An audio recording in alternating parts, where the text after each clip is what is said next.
grant submitted to see if we'll get it, to do it for middle schoolers, I think it's on the school.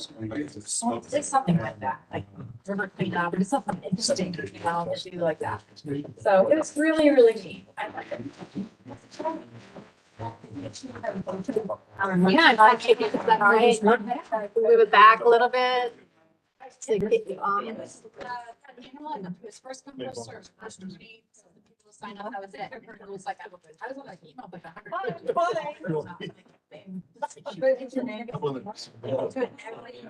So I judged. Yeah. She was Very, very. They were told to even know that flowers. Very interesting people. Yeah, they're all busy, don't you? The woman from opening, well, like she's nice, or something, she was on Yeah. it. So she's like crazy. You did start it. Oh, I don't remember. Your advisor agreed, although. What's her name? Okay. All right, everyone, let's call this meeting to order.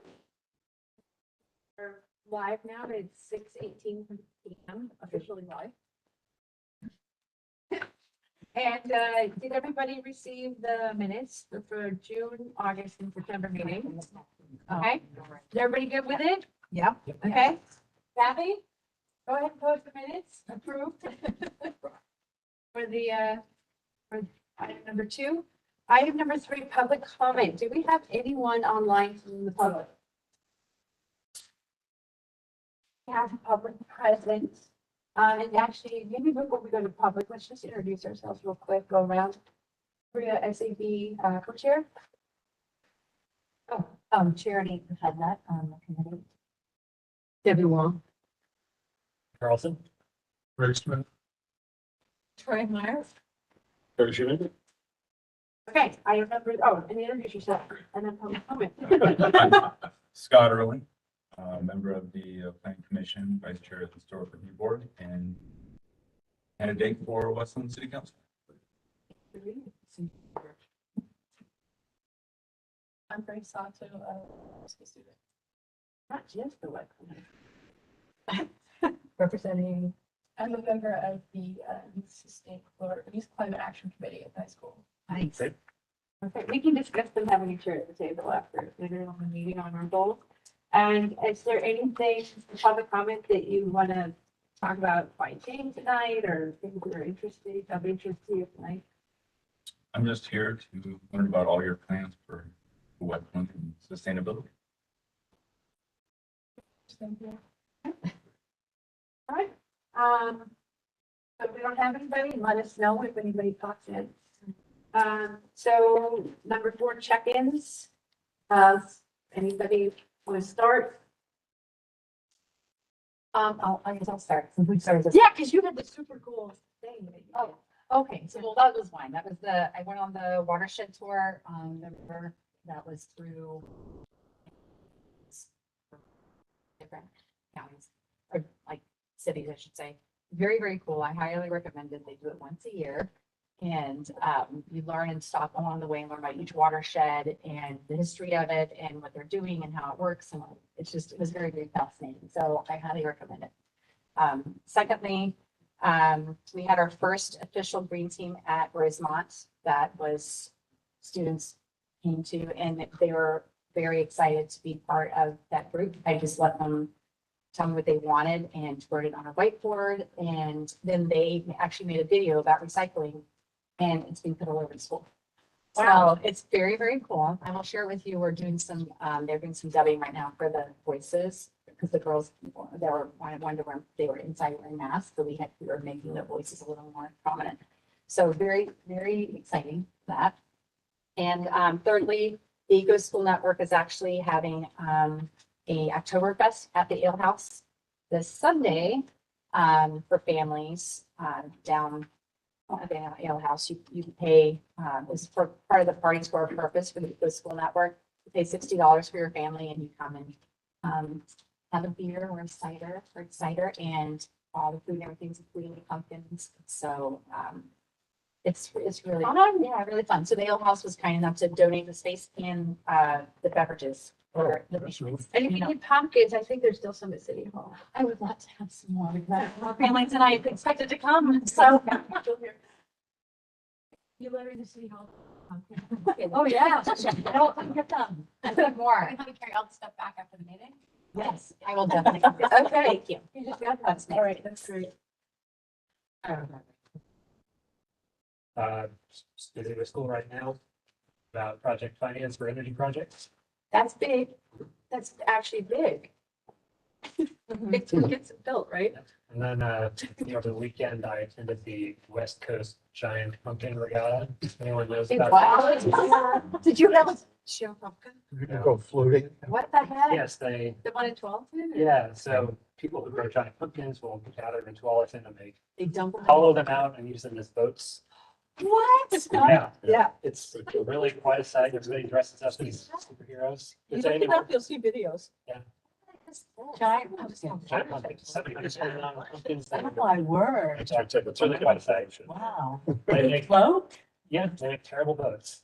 Around, right? I should somehow carve a rudder. I would hope they would, but I Pontoons I are didn't smaller. see the carving. Pontoons with smaller pumpkins. All right, I have to write this down. It's the West Coast Giant Pumpkin Regatta. Okay. It's really a That's gonna fundraising be a activity. field trip. We're gonna start doing field trip. That's one of them. They hold the 5K race at the same time. I ran that, but it was really smoky, so my lungs did not feel great afterwards. Not good. Sad to see another. Yeah. So a couple things for me, the tax incentive fund financing committee met yesterday, or Tuesday, and decided to go ahead with, well, to recommend that the city council move ahead with that waterfront plan. And it was a really interesting process for me to be involved with, just in terms of getting a sense about different development possibilities for that region. Because I had really been concerned about the possibility of major development in the floodplain, which, since I live down there, would be pretty disastrous. But there are real possibilities on the hillside above the floodplain. And then John Williams has talked a lot about the possibility of creating a large park down in that area, which would be available for folks who might live in multifamily housing along Willamette Falls Drive and then down in the old town close to where the old city hall was. So it was kind of a fascinating process to kind of just, I went in with a particular set of concerns, and then to have those concerns addressed was I was just really impressed with the process. It worked well. A lot of feedback from a variety of different people. So it was reassuring. I mean, it really felt like democracy in action in a good way. So that was neat. The other thing I wanted to report was that I decided that before it got too cold and wet, I ought to bring my neighborhood together to talk about neighborhood resilience and basically do the set of questions that were part of the community mapping process that existed a number of years ago. So 13 out of 18 homes on Wolf Street and the south end of 9th Street got together. And we met for about an hour and 15 minutes, but it was really wonderful to actually chat with folks more than just kind of saying hi to people. And so I think we came up with just a sense about how we might be able to respond to like a meeting place. And we now know like people's skills and their equipment. And I would encourage you to do something similar in your own neighborhood. And if you are at all interested in doing so, I'd be happy to go through the process that I used and show you the materials that are available to do this. But it's a nice way to kind of meet folks that you might have only had minimal contact. Neighborhood Resilience. resilience. Because we have fire hall, very handy. Yeah. Right there. Great. Yeah, one thing that actually came up at the Willamette Neighborhood Association meeting that Scott and I were at last week was just a consideration of using the fire halls as kind of places you can go, like when the power goes out, to recharge your electronics, but also to have cooling centers there. And there really is there's an effort, actually a wide scale effort in Great Britain and Scotland to do that in neighborhoods and communities, to have safe places for climate emergencies. And so that was really interesting that people in the neighborhood association brought it up as a possibility of things that could be pursued, and might be something we want to be thinking about as well, just in terms of kind of encouraging the creation of these safe places for both ice storms, but also heat domes. Heat and cooling. Yeah, yeah. Well, Snow. and snow, yeah. Yeah. It's interesting to me because we had a person who could have potentially been getting that together. But Dylan Digby's now in that position. She's assumed that role now. But no, Dylan, a man, has assumed He's that, assumed yeah, is the Emergency Services Coordinator. Coordinator. Yeah. At least that's what I was told. For what's that? Is this? And for West Linn. So basically replacing Brenna Cruz, who's been in that role for a few months last year. Kind of taste what it looks like. See. Let's go. See. I don't know if anybody would be too hot if we close this door. How about halfway? Nice. That's fine. We can close it. I know it's like smoky. Well, there's that. It's October. Mask It's on, like- keep the smoke out. No, right. It's not COVID, it's the smoke now. Yeah, we wear the mask outdoors now. Take it off. Yeah, so, two things. Maybe I can remember them both. Yes, as director for one of the three directors for the community garden, I'm delighted to say they're looking better every year. Just really nice. We had a major cleanup last Sunday. I just love folks pitch in, the place just gets all spiffed up, the fences are cleared and the bark chips are laid and people clear out their plots and everybody says it was a good year and how are my tomatoes and da, da, da, da. Anyway, it was fun. And I was also pretty excited last week to see an article in Bulletin about a company in Washington, Aviation, who has put out a plane called Alice from Alice in Wonderland. You saw that? Oh, yes. I just saw it sneak out. I loved it. It's not certified by the FAA yet. They're going to have a 9-passenger plane, a cargo plane, and a luxury plane for executives, and a range of 200 to 300 miles. So just around, short stops to fill in what the larger airlines aren't doing.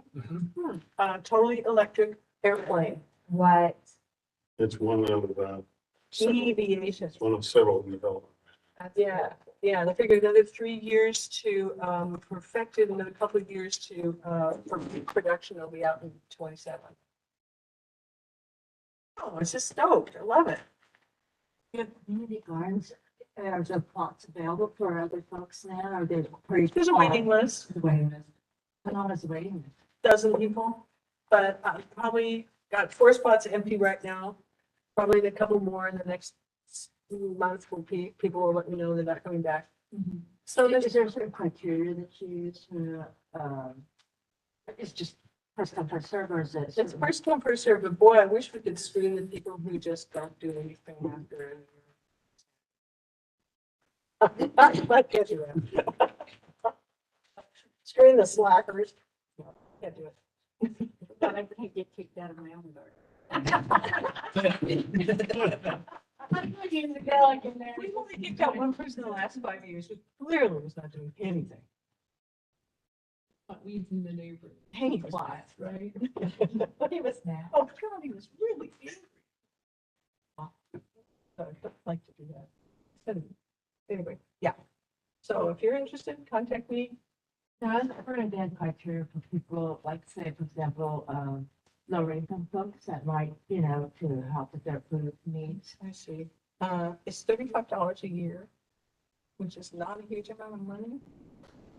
Then together, if anybody's having a hard time, then But I mean, they don't get, in terms of that criteria for allowing, we it's have, we not just basically we for haven't done selfish- that. But we tried to give food away to the food bank, but it's really hard to coordinate that. We put out a box, collected, somebody steals the box every time. So what, you can do it Wednesday? It's Thursday.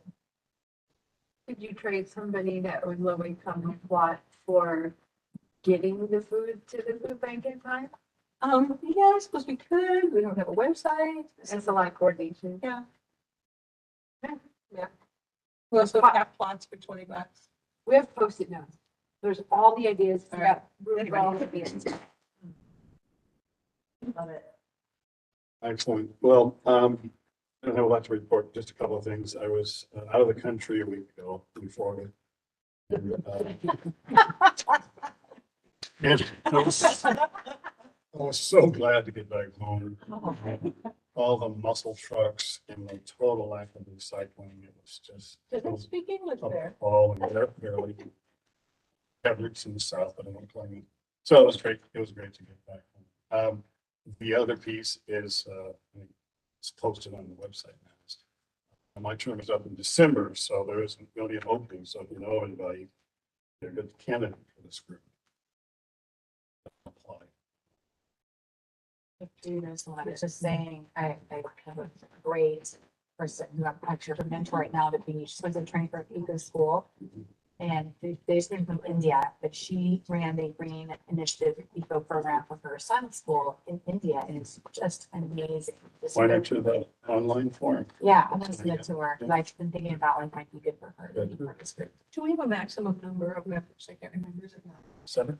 Is it 7? I thought it was 7. Yeah. 7 of us here. Well, And I looked, when I saw the form come through, I think there's for the sustainable, there's 2 spots available, I think it said. Correct. Terry's and mine. Both of our trained. It's 2 years, that was 4 years. We're solid. I have no idea how much Well, longer I You're good. We're the only ones that have an expiration. I find out what. We're in grocery outlet right now, Terry and I. We're in the cheese section. I had to check the expiration stamp. Best Buy, past date. Yep. Right, and then my check-in, I love all the positivity. I was a little bit, I was enjoying the weather last weekend, but I do long distance skating and some friends I was training with on Saturday. We broke a new record for heat. I don't even remember having 87 degrees in October. And on my way to meet them, the wind just like, it was really like going sideways and we had to wear masks to skate to keep everything out because it was smoke and then there was debris because all the leaves are just like desiccated. So it was a very strange experience to be like, okay, I'm trying to stay active. Where were you? I cannot disclose that location, but we got The state, which state? Oh, yeah, we were in Clackamas County. Oh, okay, fine. Yeah, we'll give you that, with good payment. So, so that was, that was an interesting aspect, but I didn't go work in the yard that day, because it was like, okay, I think I'd hit my smoke, I was a little bit off for the rest of the day. I did sit in on a really interesting webinar this morning. I love following the Green Biz, or what is it, Green Biz? Where they really connect like carbon, food waste, all the things that we talked about. And they had one on carbon today about really how to get that financing there. So the financing you're talking about, like all the things that we're doing with our goals, I'm always interested in what's the business model of it. Because you can get people to do the right thing, but if it's too cost prohibitive for a company, like, how does the policy side meet the private sector side so that we can meet the goals? Because we really have to have all hands on deck to get better outcomes, And as a gardener who spends a lot of time outside, it's like, that's not supposed to be doing that. I've got a weeping yellow pine that I really hope makes it this summer just because I'm seeing stress in my trees that started with the heat bill. So that's the challenge of, I hear from other gardeners of, okay, this died, what do I replace it with? Coyote bush. And I met a skunk this week. And so that was the other thing, like, thankfully it went really well, but my dog was going nuts at the gate. And I quietly opened the gate with a flashlight just in case it was a coyote, but I just want to see what, honor her warning. And it was a skunk looking at me. And so luckily we got out of there, hightailed it, closed the gate back up. But it's been interesting, just a lot of animals looking for water and the insects looking for water. And I found a little fountain in the backyard. So I was like, hey, maybe I need to leave a dish of water in the front yard so you just kind of keep walking by. Okay, glad the skunk was looking. Oh, yeah, it was okay. It's like, I see it. Nice to meet you, bye, but nobody wants to get sprayed right before you're about to go to bed because stinky and sleepy is not a good combo. Someday I'll tell you the story about the one that came through the cat door and was eating with his kitchen. As long as you didn't startle it, you're good, right? Okay, you see, they're looking for something, so. And then, okay, so we've got Post-it notes. We got opportunities to bring all of our ideas to the table tonight for our goal setting. So Kathy, while you're here, if you could please give us just a quick rundown of the role of what staff, when we get staff liaison again, and just quickly, I don't have one right now. Thank you so much for being here. What the role of the board is, and then what the role of our council liaison is. So I printed out for all you the chapter 2 municipal code, super boring, I know, code is boring. But this tells you like all the, what the code is. Right. And then staff did do a community handbook to try to take our code and put it into layman's terms and tell you, you know, what everybody does. And I also printed out council goals. Council has a retreat every year. Usually it's in January. This year it's going to be a little bit later than that for some reason. But the election's going to happen in March. So they'll be certified in April. And so their goal setting retreat will probably happen in May. So, but I want to say, Mary Baumgartner is a great supporter of yours, Councilor Baumgartner, and sustainability goals are their goals. Support a sustainable and healthy environment. And you can read them, there's 5 of them, and one of them, the Adaptive Climate Action Plan, you just got done. And then the Community Development Code, you just got on the planning docket. So 2 of the 5 goals that they had was sustainability. State requirements. We could take credit for it. You should. I tell them it's done and. Okay, well, probably did it. And so, so the Great Resignation has affected a lot of people. It also affected the city of West Linn. So that is why you do not have staff liaisons right now. We lost, in 1 month, we lost like 10 people from City Hall. So we've been replacing them. We've got a lot of young people with great ideas and stuff. We lost a lot of knowledge and institutional knowledge and stuff. So it's really sad, but we are training them, getting them up to speed. As you know, we got a new city manager, and John Williams, if you have not met him yet, is fantastic. He's worked for Metro, he's worked for the city of Canby, he's worked for us for a long time. He's really knowledgeable and kind, and he's also has an open door policy. If you need to talk to him, call him. He'll meet you for coffee. He'll talk to you. Where does he live? He lives in West Linn. His wife is a teacher at West Linn High School. He is very invested in this community.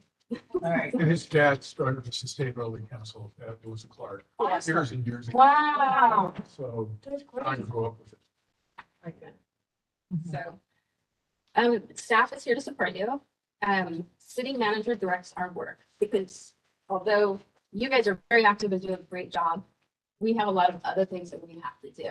And so the city manager knows what we're working on. And so if you have something that you want us to do, like research or something, then it's supposed to be approved by the city manager. So your staff liaison can take that to the city manager saying, hey, they want me to research PGE bills, and, for instance. And then the city manager would say, yeah, you can do that. It's going to take you an hour. Okay, do that and not this. Or tell them you can do that in a week when this is done. And so the city manager actually is who controls our time.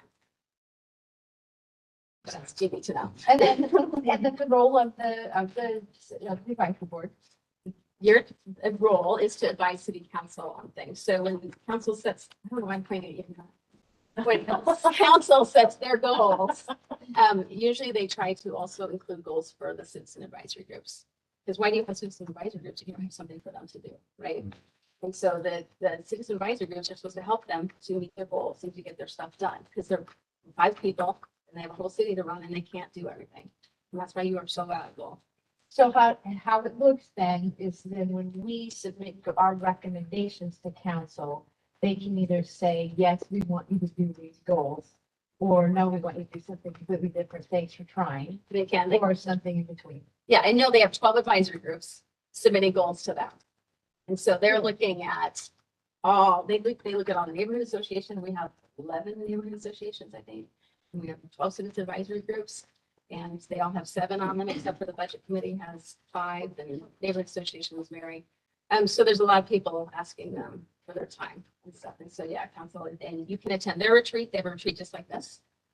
You can speak and tell them you want your goals on their list. And, Is it permissible? Thank you. yeah, every meeting for public, well, except for executive sessions, is public, and public comment is welcome at every meeting. Is it permissible for us to approach council members individually? Yes.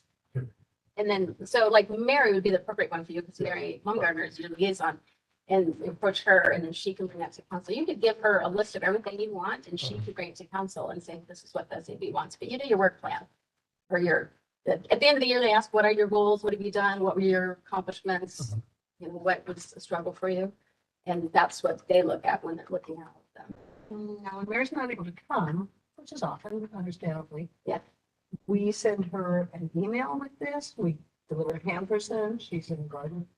Yeah, and you know, and it's not that you just have to go to Mary. You can send one to the whole council. On the website, there's an email to each individual one or to all of them at the same time. Thank you. Which is better, all? Probably all of them. Yeah. Because she's not the only one who's really disabled. She's definitely passionate about it. Yeah. But a lot, you know, we have, thanks to y'all, we got the LEED certified buildings. Like, I can't believe that the Public Works building was silver LEED certified. It was the energy, which we I got got approved. The green energy, yeah. Yeah, so that was fantastic. So Even though it needs to be replaced. it does. So- That's why I'm so amazed. It's so old and it does need to be replaced. Quick question. Kind of maybe the board side, not, you know, so when the board implements the recommendations, do we get feedback from the city council as to our recommendations, whether they decide to go with it or whether not and why not, you know, or and then some status of those recommendations, where we're at? Do we get information like that? Yes, council used to direct staff to send you all letters. The last council has not directed staff to do that. But yes, that is something that we staff recommend, is that we say, let's get back to them on what their goals are. Because they go over all the goals, all the sheets, they talk about all of them. And so it's really easy to jot down and make it into a letter to say, this is what council decided. And it's very simple suggested again. It would be nice. So just to confirm what I heard, because this is the first time I've actually heard it out loud, because I didn't know. I think I thought with like those goal setting retreats was like an executive session. I didn't realize. So we could attend and go, hey, we have a little list of awesome here. You good with it? Yes. Too hard to do. Yeah, and it's usually like 2 or 3 days, so you pick your day, because they have public comment at the beginning of every meeting. Yeah. Okay, whatever day, so you could come Friday, you come Saturday, you come Sunday.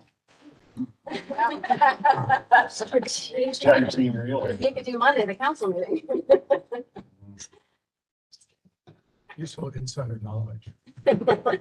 Yes. Is this the best outlet you've ever had? Yeah, it's great, but I was under the impression a few years ago that when we set our goals for the next year, they had to be based on council goals.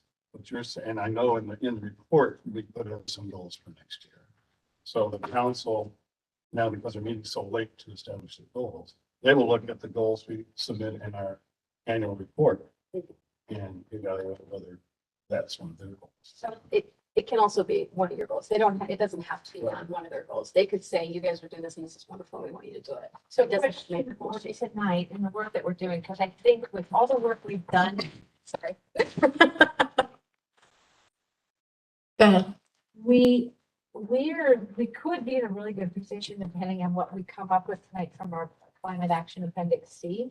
Or we could have goals for next year. Can we submit that to council now so that until the end of the year or the beginning of the year, until there's a new council for goal setting, that this group could be working on those things. And then the new council could go review, because they'll have a goal setting retreat. So can we do that now and try to get that approved? You certainly can, and council can, because as you know, Mayor Walters is running for state representative, so we might lose her. Maybe on. And I don't think this council would find the next council. But if they approved our goals that we suggest after tonight, if they said yes, then the next council can still change it if they want to, or they could say, wow, that's working, keep going. Yeah, and it won't, like I said, it won't happen until like mid-year. Right, so if we do this now, we could be just like, you guys focus on what you need to do, we've got some direction. And I can give you that blank form too, if you wanted, that I you fill out will every farm year. Okay, Is it online? So, because it's online. You're talking- I'll take Kathy's fresh copy, yeah, whatever. Well, it'll be last year's, it'll, Okay. I'll just. That's right, but I can You put probably have that to the group. I mean, we've fulfilled our goals for council. So we can do that report right now. We can postpone it if it's something to do it later, but like, so let's do it. And we can send it again too. Because they'll ask for it when they're ready, before they're Don't coming. change the date or send the original. Okay. So looking at, the status of our growth, the goals that were recommended, for 2021. If we didn't get feedback on the status, and that we get information to factor into the goals going forward. No, and I do have council goals to do. Because we met a goal they required of us. Right, and we do have a council goals updated sheet that is online, and I can get that for you too, so you can see what they. So yes and no.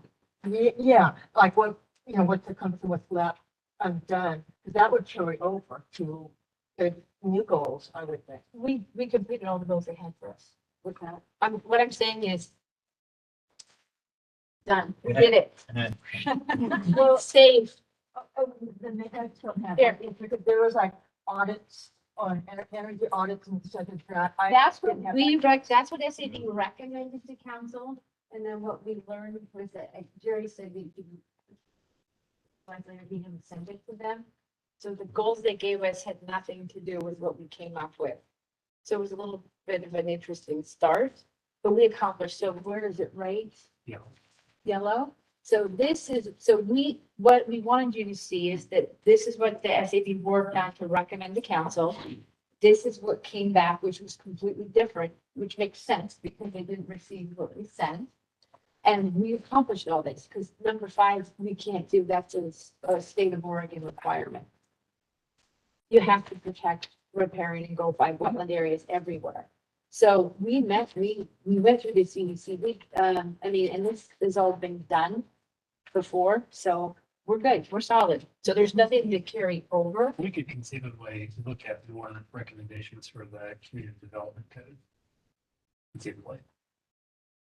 We We don't have could, to. but that's what we did with staff. I mean, we actually accomplished, I mean, it doesn't seem like much saying, okay, it's one thing, but that's what we did for the last year and a half, was working through with staff to get into, help me out here, Terry, we got into the room, like, we had the 3 categories, right? We had electrification, resilient landscaping, and trees.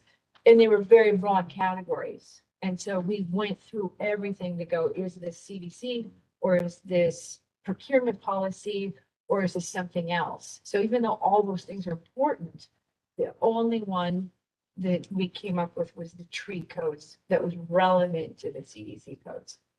So all the other things in the huge umbrella of requests we made are still important, and they could still be worked on. But from this goal, that's where we came up with the tree code because of all the things we were requesting that was in there. And the other ones weren't hard, they weren't relevant to that. They're important, but they weren't relevant. Does that make sense? They didn't have anything to do with the code. They didn't have anything to do with code. Thanks. Sure, I understand that we did that. I think all my comment was to say that like perhaps there are other recommendations that could. You can make, heck yeah. But from what we accomplished, we can send that right now. We could have sent it 2 months ago saying we accomplished all the goals that council asked us to do. So to answer your question, there is no carryover for what, Well, for example, considering intercity shuttle options, so what came out of that? there were city staff that had already studied that. So we worked on this before with SAB, and that's already been done. And that's not something, that's a staff thing. So looking at the I guess I'm options, thinking, so what do we have for intercities? So I mean, the outcome of it. the outcome is that it doesn't pencil out at this time. Trim was talking about, They're revisiting it now. they're talking about cutting like 154, the only line that comes up. So the only one that will have in West Living is the one that runs down Highway 43 from Portland to. Right, so it's a new conversation, plus with tolling, like my car broke down and I, mean, in the bigger. picture, 154 is next to my house. Yeah. I mean, this is an important piece, and it would be helpful to know the obstacles for that, so that maybe we can take a closer look as the board to see if we can help problem solve some of the barriers to.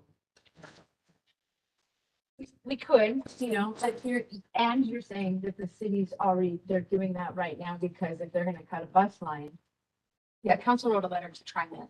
And they're very passionate that they want the bus lines having special tolling. And so that letter is posted and I could get it out to you. But like for the smart transit in Wilsonville, and then they're handing out the transit Yeah, and stuff. have their own transit. So- And Wilsonville will go from Wilsonville straight to the Barber. So they have an express. One of our biggest barriers is time. Because when my car had broken down and I was gonna take 154, and I would have to cancel my client work in the morning and the afternoon, because it was an hour and 20 minutes one way to get to that meeting downtown, because I would have had to take 154 back to Oregon City and back. So it's like, they're like, sometimes TriMet says, do you hate, Westland hates TriMet. It's like, we don't hate TriMet, but we don't have 2 to 4 hours of commute time. You often have to drive So like it was Highway 43. to Highway 43 or to a parking ride that's closer to town. So it's a big topic. It's something we can explore tonight if you want to continue. As far as the work that's been assigned to us, that part is reached its conclusion. But I guess I think of goals and then I think measurable outcomes.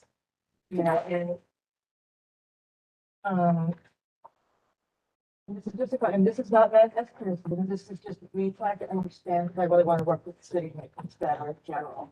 That's why you're here. In the spirit of ongoing. Yeah. Type of thing. It's a very general way and for the not specific, narrative and then for that. That would be specific. Yeah, No, I hear you. And that's what we can do tonight. And that's the whole purpose of this goal setting. So looking at what SAB had sent to council previously. If you look at what we had sent before, we were like, where did that go? Like, these are the things, that's our climate actions. Oh, wait. These are the standard goals that proposals that were submitted in February of 2021. For example, here, like energy audits. So We we get, get it and no, we didn't until maybe. So this is what we submitted to council. They didn't get it and this is what came back. So this felt like it was more actionable. And we did everything we could with what we were tasked to do. So it's kind of a circular process. So as a board, we're like, hey, this is what we think we should do, which is what we're doing tonight. We give it to council and say, hey, what do you think? Because council does receive it. They're like, huh? And they came up with what they, in their session amongst themselves. But Debbie, there's no reason that we can't go back You to those goals. They could well be, the starting point for our conversation. Yes. Yes. We like measurable. We also like definable, measurable We're a goals. huge fan of it. Yes. And I mean, like, if you notice, in our climate action, see, there's dates on here. That was one of the things of all the work we did, was to have a date so that it could be actionable. And most of these dates, if they were a baby born today, 2040 is when they graduate from high school. So there's a lot of work to be done. and then we should be seeing measurable outcomes along the way, because we're on our own since 2040 and like, gee, Where should we start? Right. So we can reverse engineer this, right? Okay. So that's on the, right, that's our board thing. And then our council liaison's role is, like you said, to bring everything back to council. Yes, and like I said, you don't have to go somewhere. Our council's very open to meeting people. They have happy hours and coffees. So both staff and council are very open. You can email. What? I just, yeah. No, Council we are, happy hours? there are council happy hours. What? Okay, that's great. I'm gonna get you all your other public meeting days, like when they go out and have Good. fun in the. Okay, thank you very much. Thank Okay. you. So was that helpful to see? Yeah. And, I think one of the things that we help moving forward on our agendas for every meeting is a link referring back to climate action week. This is what we're working from. So anybody that new comes in, because I know how awkward it is when you're new, you're like, wow, everybody's busy, man. What should I do? I still feel like. Okay. Well, let's see how you feel after having something to eat. So do you guys want to take a break and then get something to eat as well? Yeah. I was tired. Don't start. You were well. Don't let me forget to. Thank you. Maybe.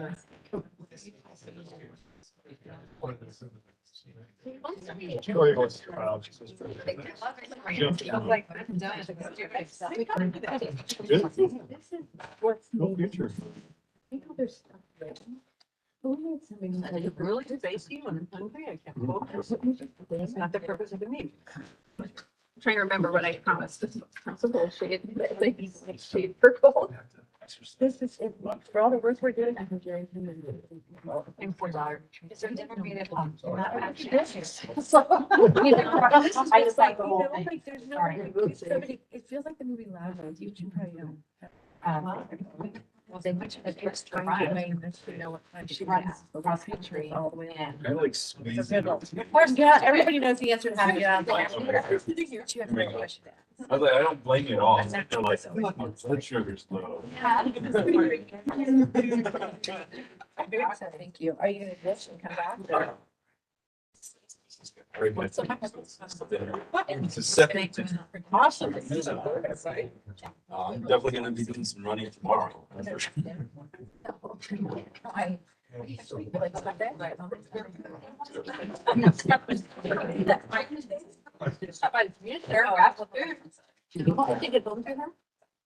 Well, she'll be home, but I won't be home.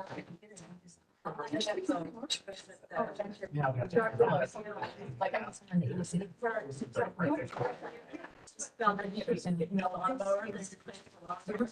She's going to burn her building. Oh, there you go. Part, this is partly.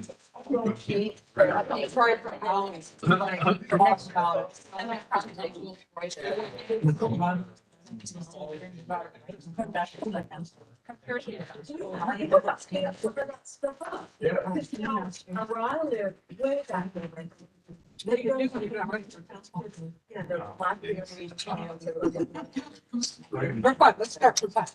Let's see, so my son, he's been soccer. Oh, So God. You so he's in second. That's Oh bird my ball. gosh. I love that. We always called it bird ball. Bird ball, yeah, oh, yeah. I mean, the coach is doing a pretty good job teaching him about, position. It is bird ball. It's chasing.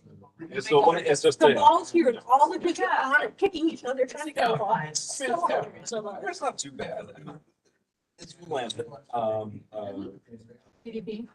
Yeah, so they're doing a good, the coach is doing a good job teaching him decision. So it's better, but yeah, it's still definitely bird balls have. It's bad, because then sometimes, So they. some just like, be in a defensive position. And all the teacher goes the other direction, and that's what it gets like.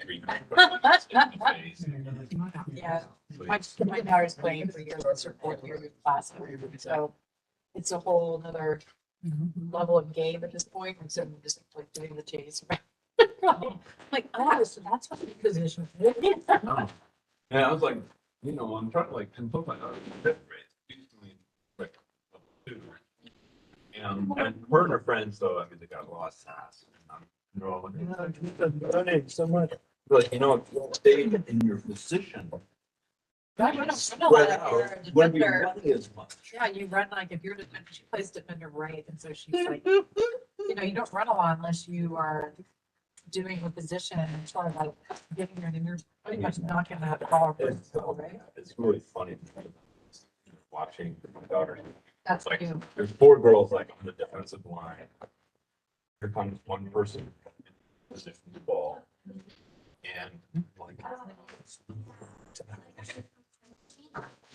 Don't let them come at you and just stand there like we're in line. Come on, come here, come on. I'm like, just move. So I'm like, and I'm like, one of the other moms is right there with me. And so we're just like I just gotta go away. Yelling at the kids, they can't understand. My husband, he's gonna coach football for the winter because he sits still and wants to coach the whole time. Well, I'm gonna coach, so then I'm gonna finish soccer. 3 weeks here, and then I'm basketball. Oh, fun. So, That too program. Great last time. Yeah. Loved it. It's so fun. yeah, it's gonna be a lot of fun. We got our first meeting, Tuesday, next Tuesday. So I get all the the whole rundown and, Uh-huh. right, make this take the whole, No, I got it. whatever, you know, the trainings that are necessary. Yeah. So you touch on it appropriately. Yes. Whatever. Loved it. It's like, okay, yeah. About 3 years, I think. Oh, And just loved it. No. I told him, and I said, we have time, right? We don't have time. I should go back and coach. And then just want to city. Yeah, I mean, I love basketball, too. It's my favorite He sport. goes to. My son did baseball for a couple of years, and he, like, was second year, he checked out.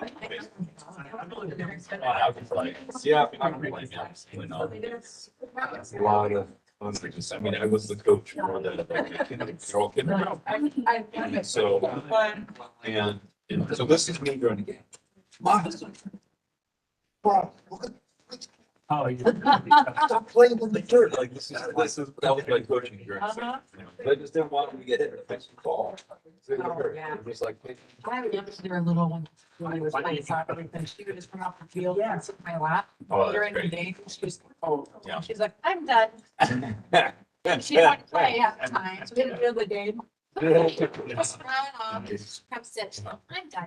And I'm like, There you go. I was like, what are you doing? She's like, it's a free sport. Come on. Yeah, those day sports, those are the best. It usually stuff, you can see it in the second field.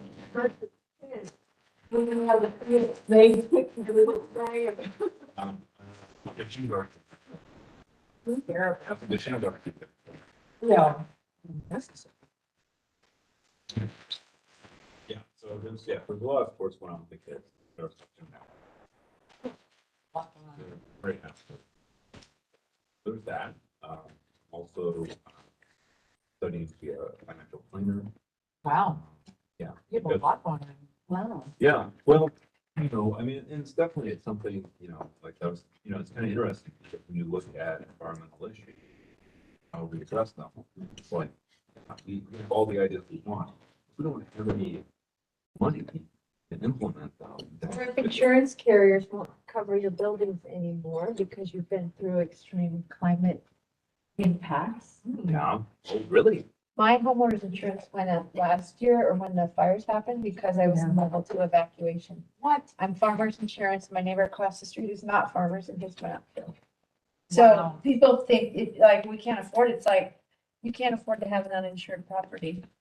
Or to have your liability insurance go up if you're in a place, or people say, well, rebuild, but what if you're in a place that doesn't get insured? I know people in California that their dream home, they is uninsured No, wow. because of where it's located. So there's a big Yeah, I mean, my insurance went up 10%. general. Just a little bit over 10%. They said on there because of the wildfires. Yeah. Is there, Yeah. Look at me, chicken. there's some stuff in there? I was gonna say. Yeah, it's good. Yeah, that turkey really is great, Brent. Thank you so much. One of the things that we don't do during this kind of eating, when we're having dinner, is just have a conversation about sustainability in general, and just kind of, I think it was the reason that I sent out the films, just to kind of encourage us to think more broadly about a variety of dimensions that may play into it. I'm just curious, Debbie watched them. Did anybody else have a chance to take a look at them? I did. So I'm just kind of curious about what you took from them in terms of how the approach is both in Curitiba and then Ladakh have demonstrated the way that people really were able to create a situation that led to much happier and long-term sustainable communities. And the sort of thing you think might be relevant to our community. I thought it was very, very encouraging and helpful, which Jim was a point. I took notes on them. Somewhere in here.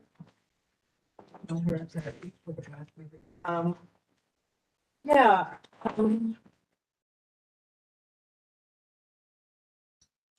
It's like you just want to protect the people from westernization, which is going to help them much, so that they're not as happy, that they're not doing as well socially as they were 10 years ago or 20 before the buses and trucks arrived. Right. And, but still, it's the things that, the specifics that were talked about that they could do, that they've done for the last, what, how many hundreds of thousands of years. We're all the time, we're trying for.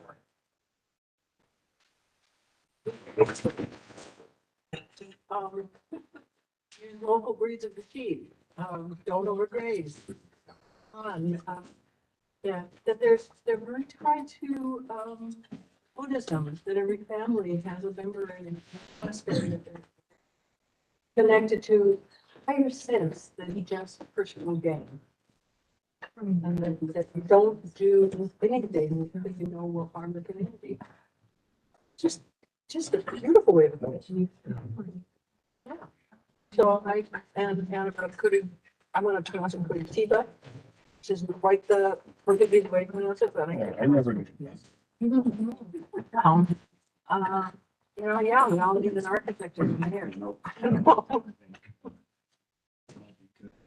did a lot of good for that city just by saying, happy or not, gonna block this one street, stop one street. And over the 20 years, it becomes 15th Street. So, pedestrians only access. What do you think about Atlantic Falls Drive, Old Town going up? That's great. But they just put it on every street. Everybody enjoy it like a blossom or something. How are you gonna run the traffic if you ask to get up? I think it comes down. By next time. No, that would be great. Yeah. It's radical. Sure. No, I've noticed that about, old, especially like Eastern Europe. I mean, like some of these older cities, that were around. Hopefully, Yeah. And then it's like they still. So, widen the streets. Chop down, we're gonna cut down all these like houses and put in overlay highway. Next time. Yeah.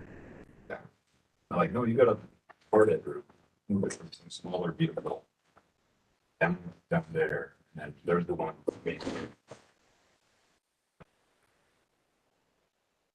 You know, it's like, I mean, yeah, there's definitely something that. that's where it hasn't worked very well, like in try it there. Because I know in Boulder, they cut off Pearl Street. Yeah. Main Street, has 8, it's just packed with pedestrians all the time, people juggling, people doing tricks, Mhm. just- It's a big tourism town. it is. That works well for them. No, I would say Old Linn is No, just a tourism show now. I think we can draw that, we can get that, I was just sorry they didn't plant natives when they put it in. I think there's something to be learned from Ladakh, but that story is as one of thousands around the world. I mean, so many villages in Africa, same situation before the agribusiness moved in and took over their livelihood. So it's been repeated over and over, and I think, and just elevating myself here from village societies to present day societies, but say we've advanced. Well, maybe the situation that we are in our society now, we can learn from those villages and how those communities used to operate. And maybe get back in a different format to the community resilience, the map neighborhood group, so that we now, even though we're an advanced society, have more communities where we can start to share things. And there are several sharing sites in the Portland metro area, and sure in the United States, where they borrow, barter, steal. But getting to know like your neighbors, like a map neighborhood situation, to create more of little villages, obviously on a different scale in society, but with the similar intentions of resilience and not relying on mega corporations to bring us all of our goods, be the centuries.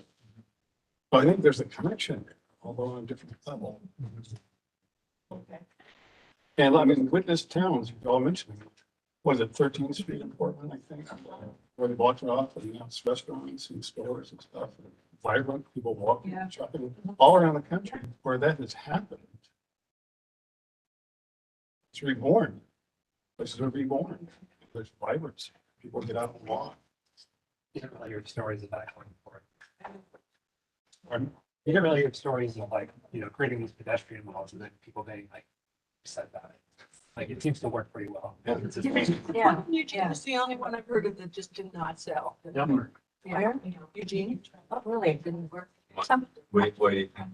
I don't know enough to know about the history of, or how it was set up. You need like a certain level of density surrounding that area to begin with. Like, you just have like a row of streets and shops. You close off one of the streets and nobody like lives in that area. It's gonna be.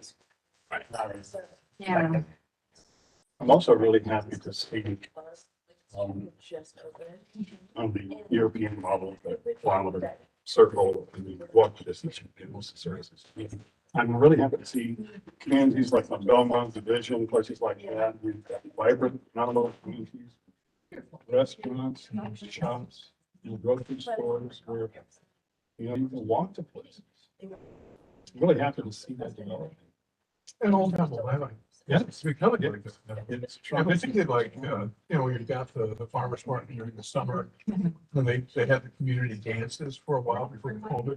And the Willamette Post Drive would be shut down. And The so dancing in the people would be street. dancing in the streets. Just thinking of the variety of things that could be done to just encourage people to be out and interacting with one another and seeing that as a real value of the community, but really supporting it to find ways to encourage more of it to take place. And I know the Willamette neighborhood, for years, again, before COVID, there was like a local history trail. And people would go to different houses in Old Willamette. You just did that too. They just have it in history. I'd say an improvement north of you. Yes. No, there's, we just got done creating a virtual map Uh-huh. that you can access online Yeah. and do the walking tour of all the houses, see the stories of all the houses. Yeah. Yeah, there was that, actually, that's existed in the Willamette for a long time. People did it a number of years ago. Yeah, but now it's online, it's It's there, good. always accessible, so. It's nice, yeah. I wish we should get one of those sandwich placards. Uh-huh. So that way people are hanging out, down there, maybe they had a big meal, but, I should go for a walk. And Right. Be like, hey, take a walk.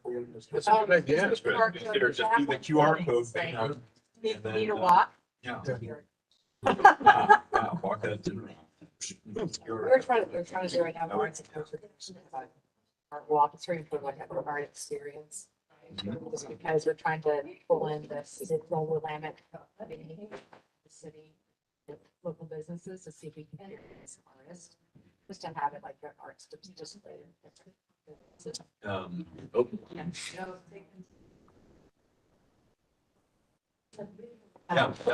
yeah, the old, yeah. Could be a recording, that wasn't recording. No, it's not flashing red. It's just.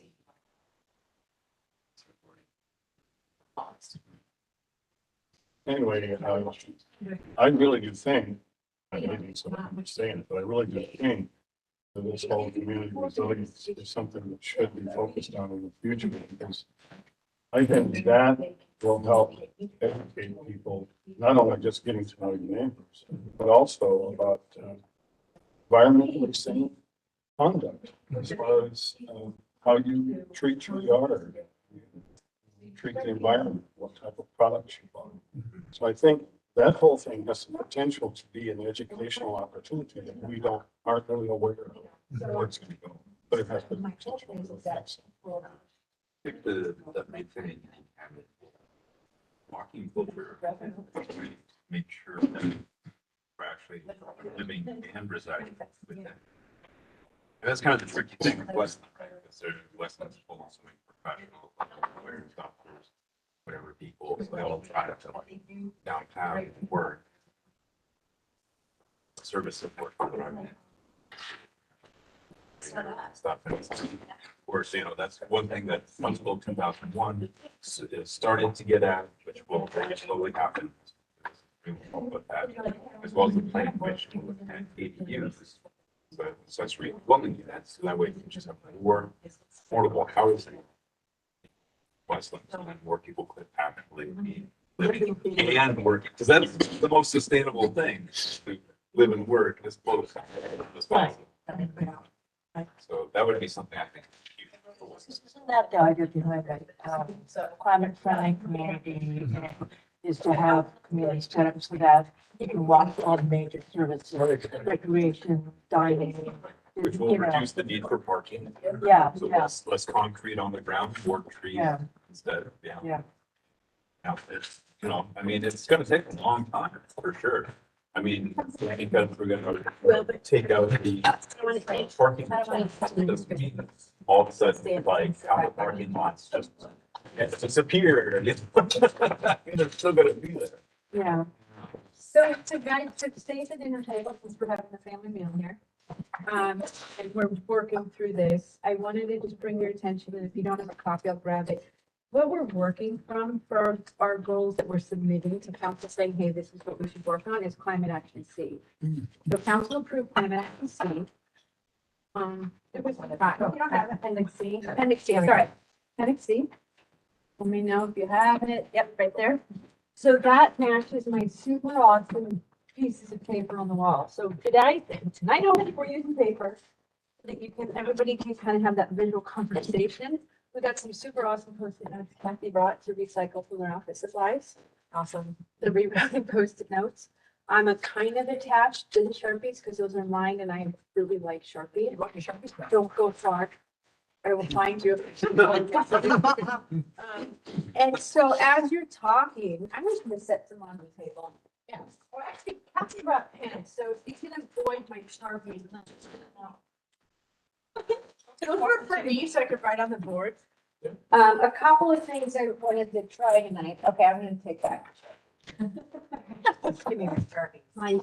I'm not mixing them with the dried out Sharpies that they don't.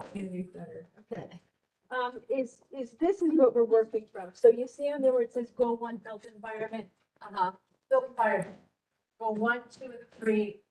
Writing out the strategies it coordinates with your team. Energy. Goal 1 and 2. Natural areas. I don't know if we had a misprint. It says goal 3 on goal 1 and 3, but whatever, it's the next one. Water. So by the end of the evening, the goal is, as we're talking about what we want to move forward to council to recommend that they give us their blessing on, is that of these 6 categories, that we can kind of get consensus of what those priorities are. What did I miss with health and food? That has goal 1, 2. Okay. 1 and goal 2. So if you're like, as you're looking at these here, for instance, so let's just go to energy. So the goal 1 is by 2040, Westland will reduce greenhouse gas emissions in existing facilities and operations by 80%. That's been a challenge because we didn't have a baseline energy audit since forever. We're still energy. I think it just happened tonight because it's a matter of getting a staff person, you have the right questions. And Greg did records request with Kathy while she was here, and we will be getting that. Seriously, do you guys really believe in this? You were taking the step down, it's like, what's this? Yeah, it's say? electricity. I didn't know until the end of my term that we could attend council goal setting meetings. You're welcome. Okay, it's just swimming under water without a tube. Seriously, this has been 4 years, like, okay, what questions do we ask, right? So like, if that was important to you, if you're like, wow, I'm all about the greenhouse gases, then there's 4 strategies underneath that. And you're like, hey, what's I want to focus on park facilities being net zero. What does that look like? So whatever is standing out to you as you look at these, or as we're talking about things, and if somebody at the table inspires you and you have a ooh moment, grab a pad so you don't miss that thought. And there's a place to put it. Okay. If you have an ooh moment and it doesn't fit anywhere, the other categories over there. Because again, we're sending council the goals from this appendix. if there's other things we work on, oh my gosh, I forgot to do the education series. We could have that list by the end of the night. So education series for 2023. Want to get wild and you're on fire about what topics you want, that could be here. That's not a priority tonight, but it's here. Okay? The other thing that's here is youth advisory and participation. We've talked about this for years. We have people in the room that know how to make these connections. I understand that the Sustainability Youth Council is just kind of forming and norming, finding their way. But they're certainly welcome to look at these and see if there's things that they want to connect with. We've wanted an open seat at the table, and I'm like, how do we ask council for that? But any idea? Fast and take it by yourself. Definitely an open seat. Look at that. Great, that's it. And then the website, I put a note up here for, Seriously. and one more topic, if you have a moment, is on our website, it's been a challenge to keep up. It'd be really handy if somebody on the board wanted to be like the website watchdog of, hey, do these links work? Does this make sense? Do we need to change things, right? Because we need to have really a library of like, is the education series on there? Every time I go to sign up or find it, I struggle. Where's the sign up for the education? And we should have a body of library. What was the education series for 2021? What happened in 2022? There's that tree pruning thing. And I want you all to know I got $80 check in the mail for my toilet because we had the water wise thing. While she was telling us about it, I ran because I just had a remodel. That was like better than finding sofa change. I mean, that was from it. I got $80 for the education series. Thank you very much. But if somebody from the board wants to look at the website, we should have a library of what was in the education series. Find out how long it stays up there. Fun categories like a watershed tour. And categories. Do the categories make sense on the website? So the goal tonight is this. For a game show, tour number 1, 2, 3, 4, 5, 6 is tonight's goal setting. Brainstorming. How does it say 7 focus areas at the top? Very top of the page. You first line are so astute. I'm a grammar teacher. Wow, I think Be a that. math teacher. Where does it say 7? Listed in the 7 focus areas at the very top of the page. 2. It's the sustainable what, it's Three. the document, the sustainable what Yeah. strategic plan There that were, had been written back around in 2015. Thank you, Greg. Yeah. So it's historical error. Yeah. So I can mark out that 7 and write 6. I don't. No. Because 7. there are, I think there are 7 topics Yeah, in that, but Yeah. only 6 related to one. Oh, so this isn't all of, oh yeah, appendix C is bigger. Phoenix. This applies to climate action items, so I think the Yeah. 7 focus areas were in the strategic plan, one of which may be. Okay, that was clear. Okay, and the truth is there is a city climate, there's a big climate action plan. The reason we went with this appendix is because it was expensive and a heavy lift. Go back and redo the whole thing. So this is like, hey, this is a way to update it without it being. Even so, that was enough work. This was huge. Actually, somebody from the Clackamas County Climate Action Plan sent me a note and said, hey, can you send me your climate action plan? And they're like, what are you doing about greenhouse gases? I'm like, that's a great question. We can't baseline energy audit. And I told her that we did this ourselves. And she said, what? I'm impressed. So the fact that it's a group that we were able to do this without a consultant.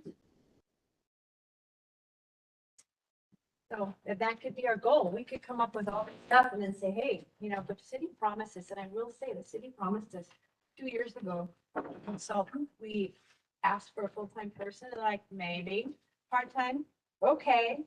Then it went down to consultant and that didn't happen. So got it.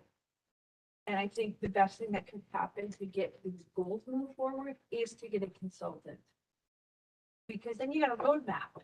Like here's the goals, here's what we're working on. And if you have a consultant, before you hire a part-time person or full-time person or change things at the city, have somebody that specializes in like what Natalie was talking about. these areas are better actions. These policies may be great, but nothing's going to change. So talk amongst yourself, post-it notes are there. But that's where we're going from is these. Those to It'd be the nice. routing requests. I think the primary goal of this group should be work yourself out a job. Oh, God. That would mean having the city have either a full or part-time staff person devoted to sustainability and or have everything that the city does, every decision they do, every project they work on will be based on a foundation of sustainability.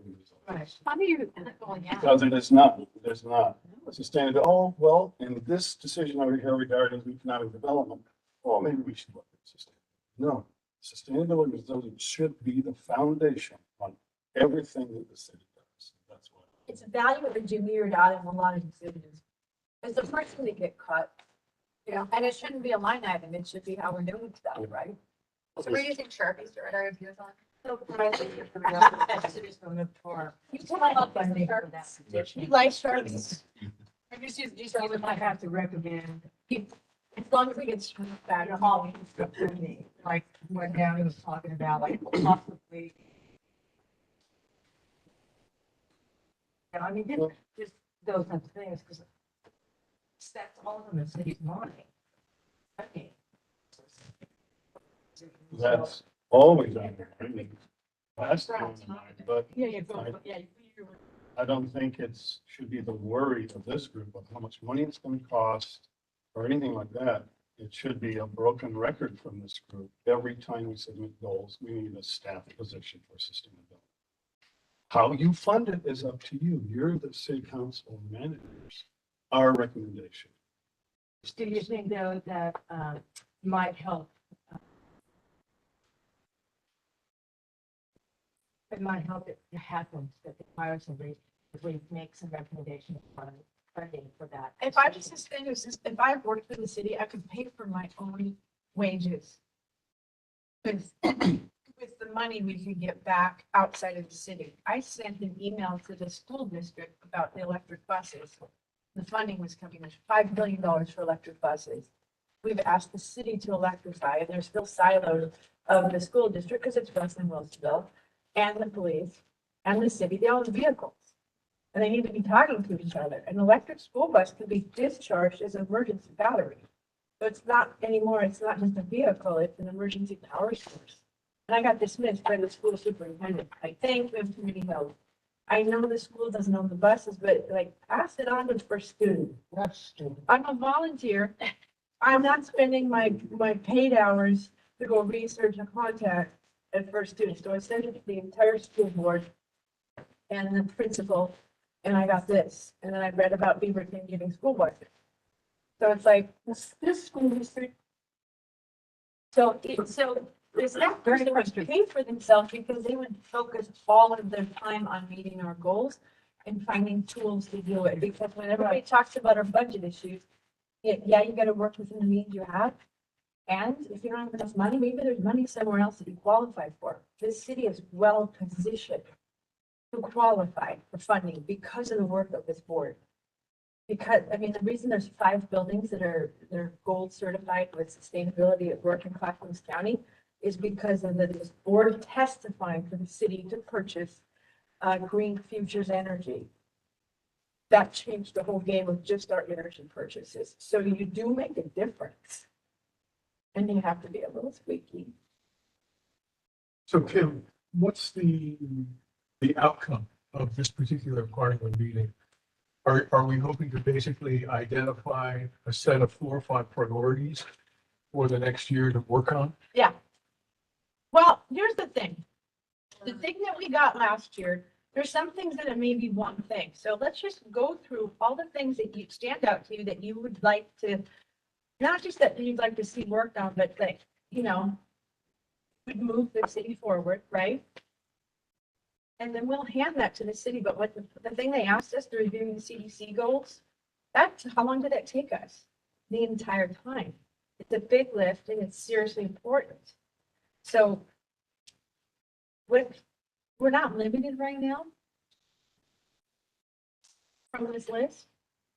So So I guess I come back, what are we supposed to be doing? I think, fairly basic, it says we want to make a recommendation that probably every year, to say we really need to hire somebody to be a sustainability planning coordinator. And that's, I think that should probably be on every year's statement. yeah. And so then the question is like, which of this kind of multiplicity of goals do we feel we have the capacity to actually address the coming year? Which seem most important, one way or the other? And we could do something like, just putting a check mark on each of the different items after we had a chance to review them. Here's where I think we could get some traction tonight. We break it down from the vision of what we're trying to accomplish, getting these goals. The whole reason we needed a sustainability person full-time at the city is, if you look at these, I think there's highlighters, if you guys want to share your highlighters. I guess I'm just, like you said, I think it's really smart, you know, because it didn't make any recommendation year after year, and that's not been happening. Is there something different that we need to do to make it happen? Do we need to make an argument? Or make a better, do we need to find funding or make recommendations for funding first? I mean, I don't know where the Yes. barriers for the city. Let's reverse engineer this. Actively, we've been advocating for this in council. Yeah, but, Yes. but no just means we haven't overcome the objection yet. Because people historically have seen anything that's sustainability as a line item that you can just cut, and then when you get into it, I'm working on projects right now that are LEED certified. When you get into the very beginning, it doesn't have to cost you more. The Oregon Energy Trust will give you $5,000 to have an eco charrette to talk about it. They will give you like $13,000 for energy modeling. They'll pay the extra upfront, and then your project doesn't cost more. So to answer your question, if we want to reverse engineer this, grab a highlighter and highlight anywhere that says, or underline anywhere that says a date. There's a lot of 2040s in here. Well, the 20, we needed, the old climate goals were squishy. They were inactionable. They were like identified, talk about, like, okay, that's going nowhere. So we based this on the information we could find with other cities, which was 2040. And I can't, yes, Okay, Single goal starts in 20. wait, well, then highlight it. time out. Time out. Hello, folks. These action items were not constructed by us. These action items are all in the Westland Strategic Sustainable Plan. We went through and pulled all of these out and condensed them and put them in here. We did not have dates or anything. Yeah, we did. Already in the document. Well, we updated a couple dates, but the verbiage is straight out of the strategic plan. We didn't alter verbiage. We couldn't. This was. Oh, right. Strategic plan. We could not alter the verbiage. I remember that. So you're saying don't feel restricted by this? We should feel. No, you can't feel restricted, but this is what in A council in the approved strategic. this, okay, with the dates on. Which council?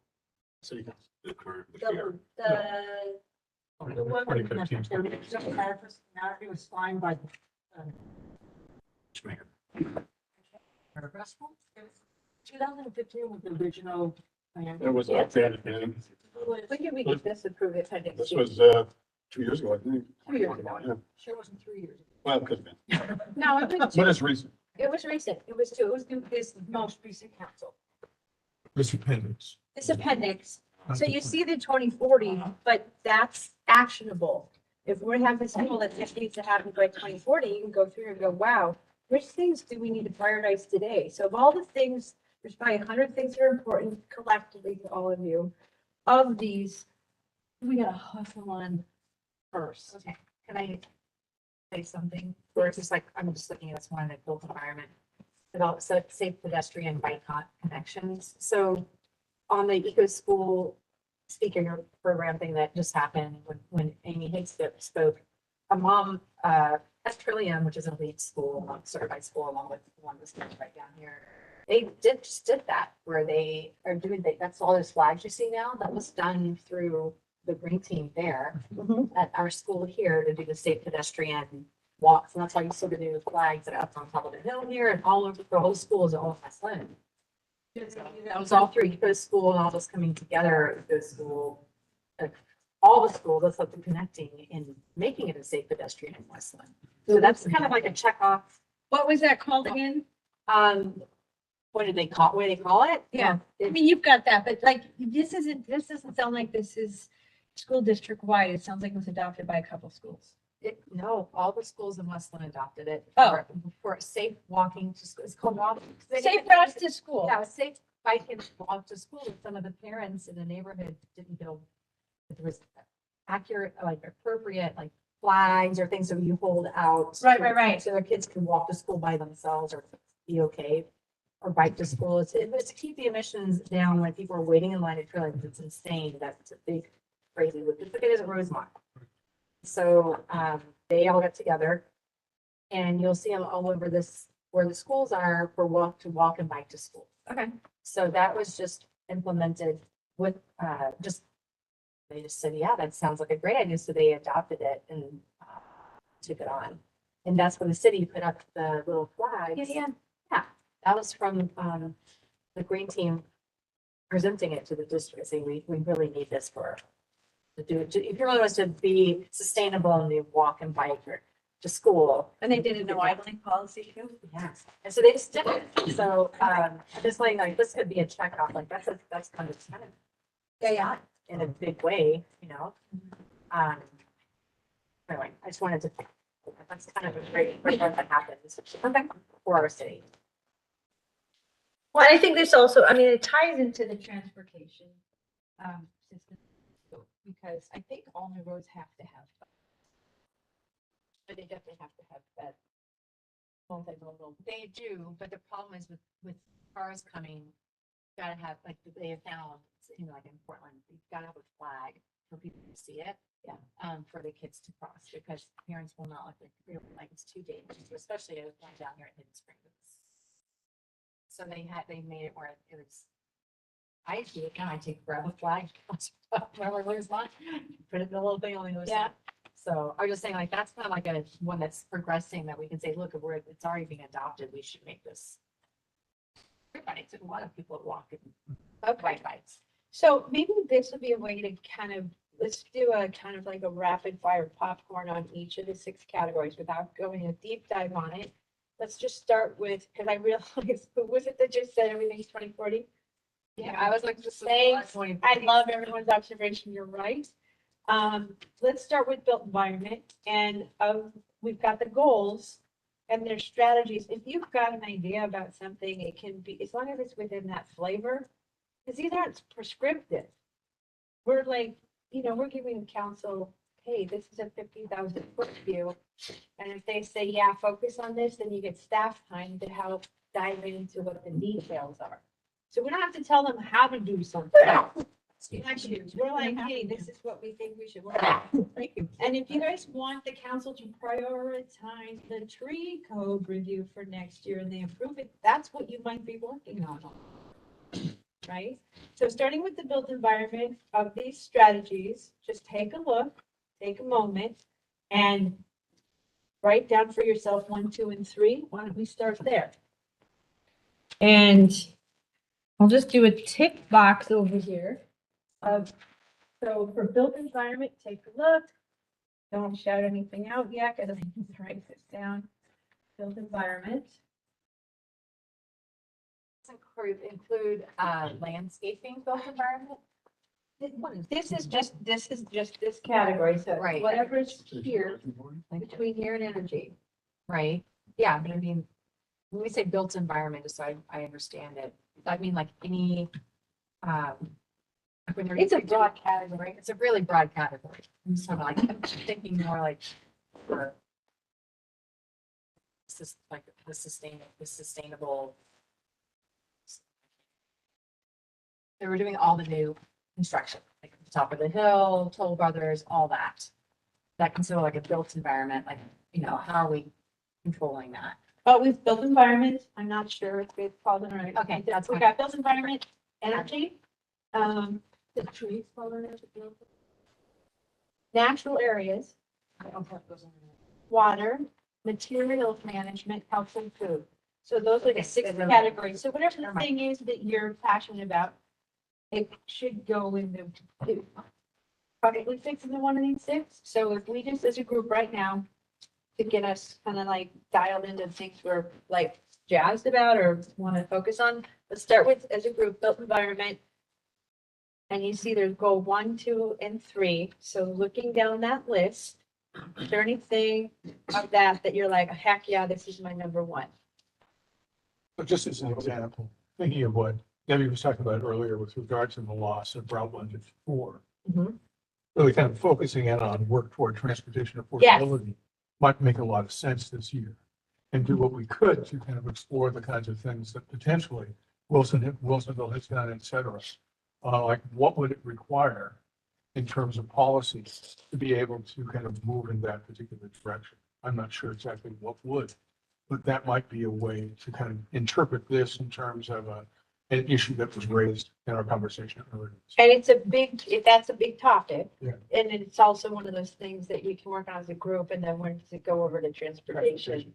Right, but yeah, any of these things. So looking at built environment, we'll move on to energy, we'll move on to all the other things. And if it belongs in a different category, that's fine. But look at what's your number 1 in built environment?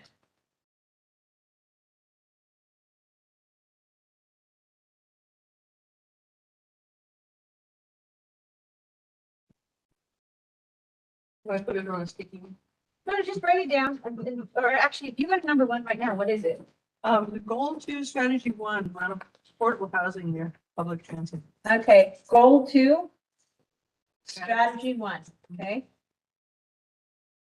1 vote for that. Would say goal 3, strategy 1. Okay. I think that's 2040, but I mean, it's killing me. I'm like, Well, I mean, but also like, yeah. you saw how long it took us to do the CDC program group.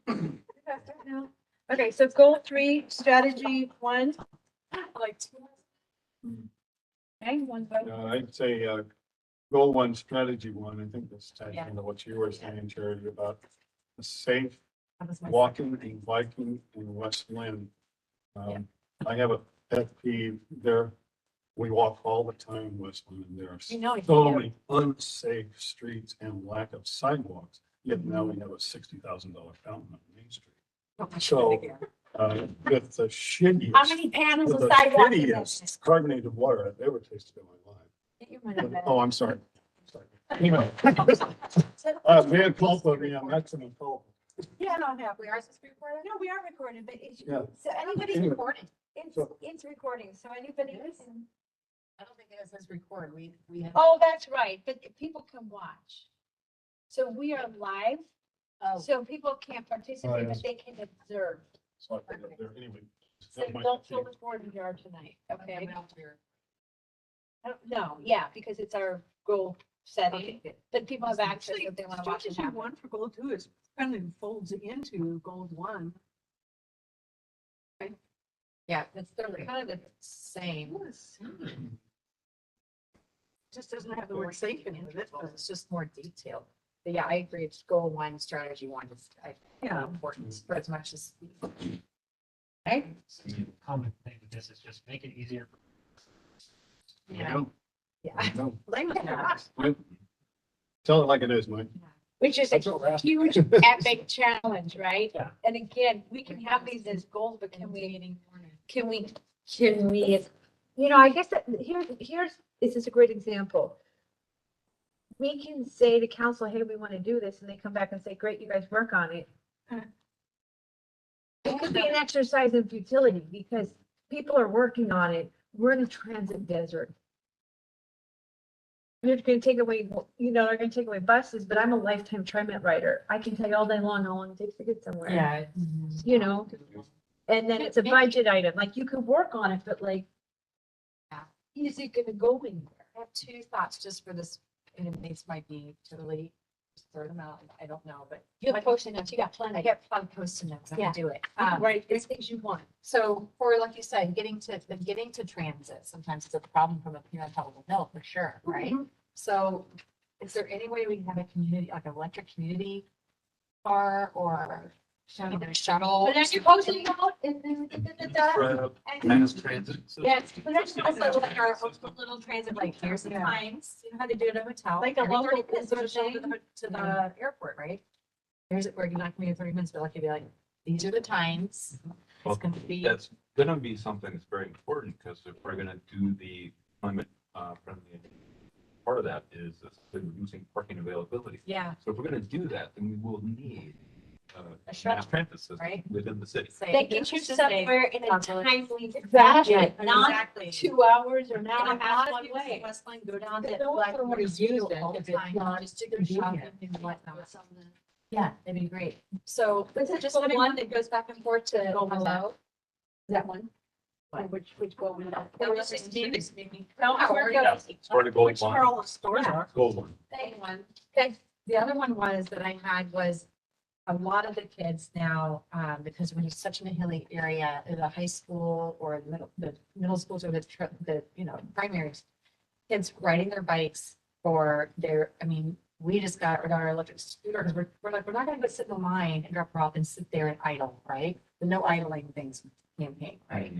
And a lot of kids have electric bikes and a lot of electric scooters, the ones who can't afford them, right? They're all, you could buy, it's one of the gold mine, they would still all this. It's crazy. But what about the kids who couldn't afford this? As far as like having a community where they could have like a borrow or like program, like some electric.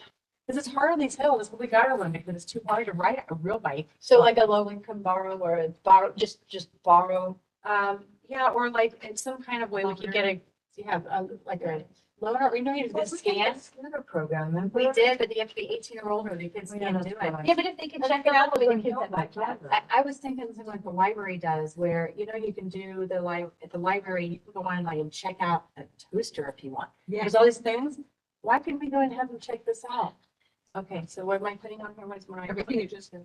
Just say, loaner transportation option. Yeah. Loaner scooters for kids, Okay, because for if- schools. Probably Yeah. remember, we can rediscuss this stuff. We're just trying Yeah. to get across these categories. Say bikes, this is loaner, but they need to be electric. That's the thing, Yeah. because it's, 'Cause it's hilly. yeah. And then you got issues if you have flood plates, that's full of chargers and blah, blah, blah, blah. But we're here to advise. But that's okay, but the charging thing's easy. You plug it into plug it into the garage. But we were like, no, you put yourself to school is just because their backpacks are 10,000 pounds now too, so probably more expensive. She was literally dying. It's just fear. Okay, and we're not gonna sit down here and idle anymore. Idling makes me crazy. Are It people drives me sitting crazy too. for like But 40 no, minutes I on their phones So we just put, idling? idle signs around the city that says, young loans at work, please turn off your car. I see people sitting at Walmart and just sit there in their cars idling all. But no what? No, I'm. Okay, no idle signs, no So- idle campaigns. So for the group, we just talked about built environment, goal 2, strategy 1. Or I'm gonna just say goal 2, strategy 1. And then we've got goal 3, strategy 1. And we have goal 1, strategy 1. So we have. It's getting the Sharpie, that was not showing. You're gonna have to get up and look at it. I just want to know idle campaign. I gotta go. I don't know where that is. You know what? These Sounds great. people, it's in the That's building. great, it's by sticky. But you guys help me out. Wait, let's do this right. What categories does this go into with the idling? 1, 2, or 3. Energy. Thank you. You guys are good. Which one? 1 or 2? One. Thanks.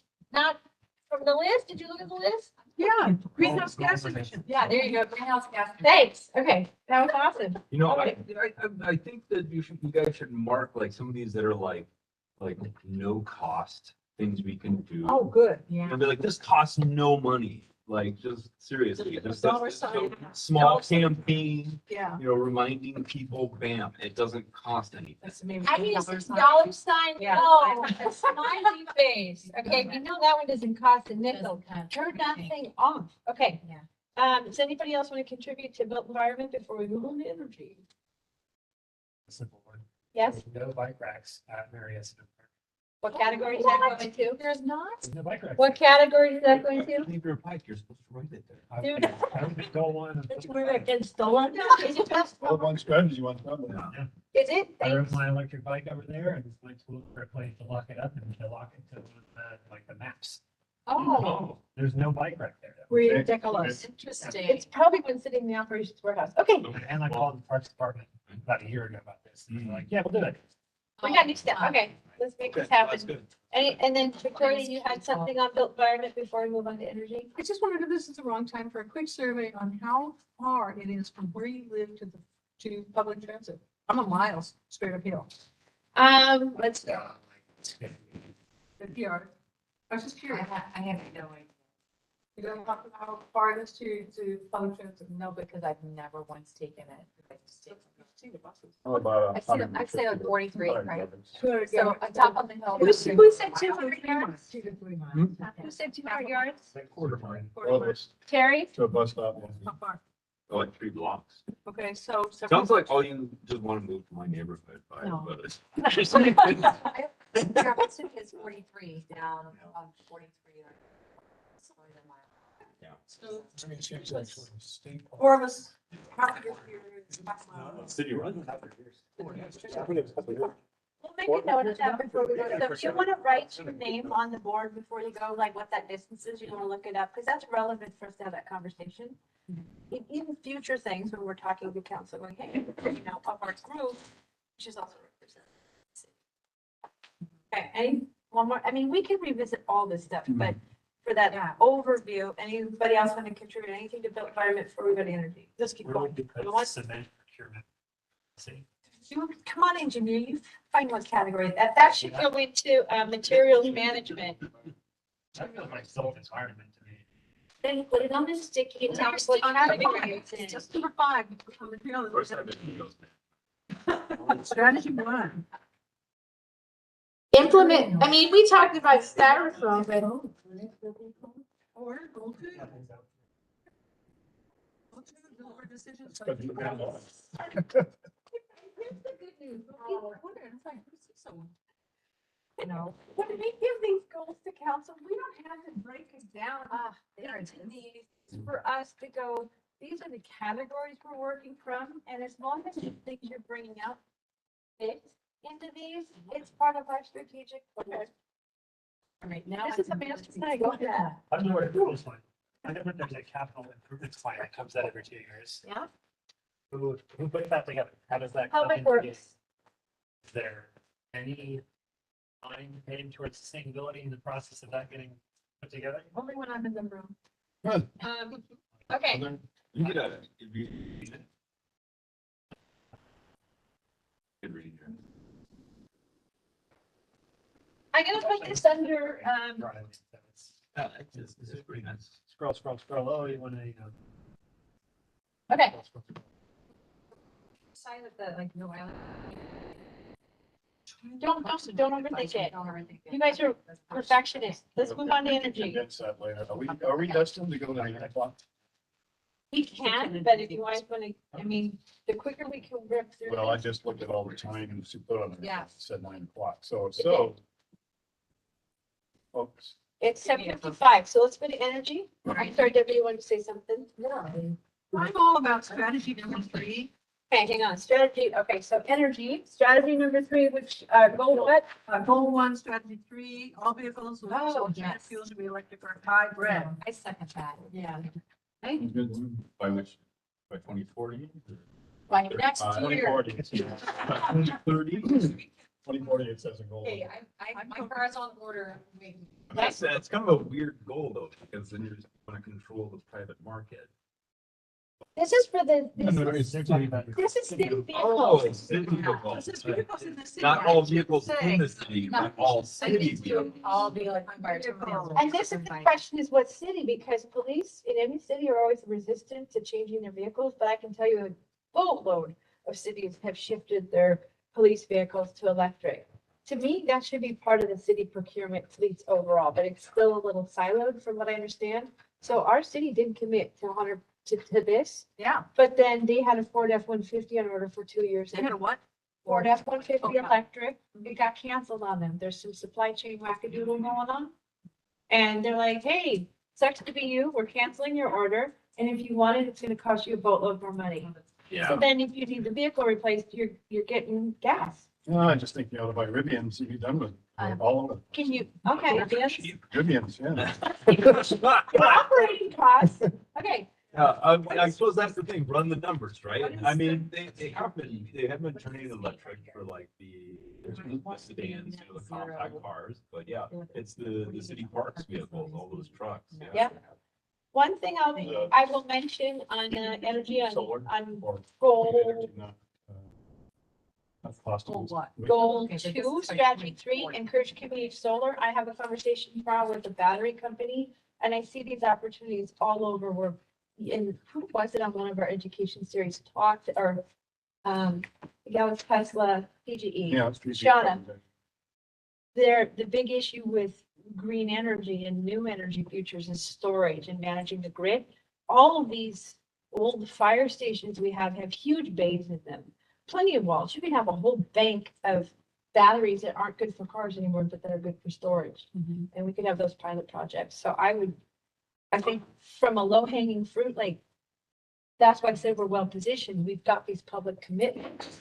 We have these strategies. We've committed to electrifying vehicles. If we encourage community solar, Well, that's what I put up in goal 2, is community solar. that comes back up to that resiliency. If you're gonna use that police or fire station as, whether it's for smoke or fire, cooling or heating, it's also, if your power goes out, you may have a couple days of emergency backup if you've got a power wall, which also may help PGE balance the grid. You have a lot of electric vehicles. Yes. It's just all part of the infrastructure. Also, doesn't the IRA investment, Production Act, they have a lot of funding that's going to be coming down the pipe. It would blow your mind, and I So will the just, city's got to take advantage of I will this. tell all of you right now, there is more money in the Yeah. next 5 years than people have the capacity to spend. Wow. And I'm gonna say it Well, let's get on that. one more time. They can't spend all that money in the next 5 years. They don't have enough engineers. They don't have enough people to facilitate it. I mean, if we're ready to go. Yeah. This stuff doesn't necessarily have to come out of our budget. We may have to match something, but it is there. We need somebody to look at it and they go, hey, thanks, we're ready. It's in. There's a lot, and you know how incentive money is. It goes Yeah. away. Yeah, It goes away. We need cookies. well, Just- Excellent executive decision. regarding, I use it, Senator Murphy talked on that. He was saying that there's going to be money for incentivize builders to build more energy efficient. So that means at the cement, which is, I mean, they would get money. I mean, so they're trying to get them. They used to, they were very oppositional to, but they're incentivizing builders. Yes. To be building more energy. And how do efficient. we attract green builders? Because there's builders that do net zero. That may be on the planning side, like the barrier to having green net zero homes could be our permitting process or our costs, you know? Here, Portland, one of my husband's friends, that's his company. All they do is green. And why aren't they here? Ask him. He lives in like Oswego. He might know what the barriers are, Westland. I'd like to hear. I'll ask him. Okay, please do, because that helps us form this theory. Yeah. I think Natalie mentioned it in her presentation about, permits. Yeah. Requirements for permits and city codes are far easier to change than CUCs. The public works standards easier to change. So some of these things we're talking about could be put in to those, Or permit Or requirements. to purchasing, to procurement. Yeah, easy to implement, doesn't, I mean, the city can do it. Easy to implement is what we're looking for, right? Okay. Anything else on energy? Carbon neutral, that's gonna be fun. We could do it, but we still need to know. That's the thing. I think the solar is more realistic at this point. You just put solar panels on. They can. Well, there's funding for that. I don't know if that has to be a new infrastructure or a rehab. I don't think you can just get money to put it on existing, but if like Robinwood Station, I'd be all over that, although they've got a lot of trees. But I don't think the light's good for fence. it's not good for cameras, but the battery storage could be, and we need PGE as our friend. One of the things Like part about equipment for free. educate citizens, I think everyone's been educated on like what solar panels could do for your home. Yeah, They're like, our house doesn't qualify, like our house, it's a cement roof, so it will not hold Right. the panels, you can't drill into them. So there's like, what's my alternative? I don't know. We have to get in the roof. So, What about wind turbines? That could be. Sure. I thought there are new designs. There was actually an article in the New York Times yesterday about designs that are circular in nature. Write it on your post-it note, Yeah, Mike. Well, right there. Also, you need a reasonably consistent one. Yeah. Which we don't have. Yeah, but things change. Seriously, it's often as people's iPhones change, so does the technology on energy. So write it down. It's just a sticky note. How about up in there? I love It's pretty windy. It is. There's always a video. I'm not sure how much the residents would love to have a wind Because that turbine is right Wind there. turbine thing, right there. Same painted it. Cool. Color. Primary colors. And you try to look Kind of gives like a. and then you can bring it to the group. Like, I don't know. My actual goal is at night 1 or 2. I don't know if this is helpful at all, but my friend's husband is a broker for energy, where it's like trading. I have a lot of- I connect well. But he could, maybe could give us a talk, I'm just thinking. Yes. On how that works, how when energy, natural energy is traded, because they do it for. Can we get them in our And next water. meeting? And I'm not kidding. Oh, Because this may help our, okay, I got 2 names down, please. for goal setting, because the people that we've had, and that's the other thing I want to highlight for all of That's us. all he does is energy trading.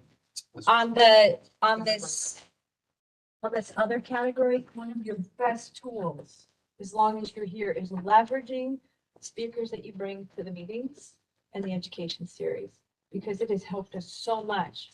You know, like having Natalie from City Milwaukee, same size city, same staff restrictions, same budget. She got my attention when they took the staff person, you know, who's already working on trees and doing operations and got him. I'm like, how did they hire an arborist? It's like, they didn't. They trained him. Yeah. Staff retention, Oh, wow. no budget change. Thank you very much. So what would you want Casey to talk about if he came to the meeting?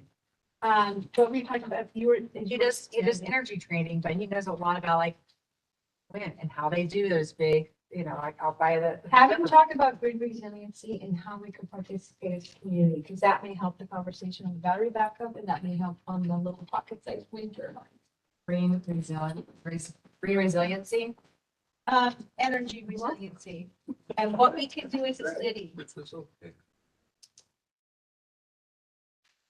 So guest speakers and education are good for internal with meeting your city goals and encouraging, you know, that leadership adoption. It's great for educating the community, because if we want our representatives to advocate for these things, it helps if the community wants it too. And they understand that it exists. Does the city not have a lead certified person on the building committee, like as far as like? My friend who's, okay, so you could put Rob down for his business to be a speaker about what they do, because they work for Portland. I know a lead, I mean, I'm working with a lead consultant, and I've heard that you know, how much the school was gonna be, so they're building the new school to lead standards, but they're not getting certified, because they didn't think it was worth the money. It's like, yeah, it's worth the money. You get recognized, you get a better outcome, and you might. Yeah, so the Trillium building down there won a national award. It's hanging when we walk. And in. why aren't we doing it at the new school? So I don't know. So like that one did, and that's when they mirrored the other. Right. It's the same, so that people got bussed in. I remember like helping, like they got bussed in as architects to all come see, because it won a national award, because we got the platinum lead That certification. new school should be fun. The one down there, Yeah. the building. I don't know why they're. Oh, okay. So energy, anything else on energy? And don't worry if you have an aha moment, you have post-it notes in the boards here. Natural areas. Talking about the tree canopy, so, you know, green roofs, green walls. Invasive species management. Put it on a post-it note. Somebody actually told me about that earlier in the year, that their biggest concern was ivy, and I was kind of questioning it, and then I realized with COVID that the volunteer ivy people stopped, and ivy gets away from you and then starts Yeah. killing trees. My neighbor died in a heat wave when I went over and cut the ivy out. He died. He died from a heat wave. Mhm. The house was empty and the tree, Ivy was climbing up the tree in his backyard and I never killed it. Not the tree, the. Yeah, you got that. And I'm sorry. You leave us a puppet there.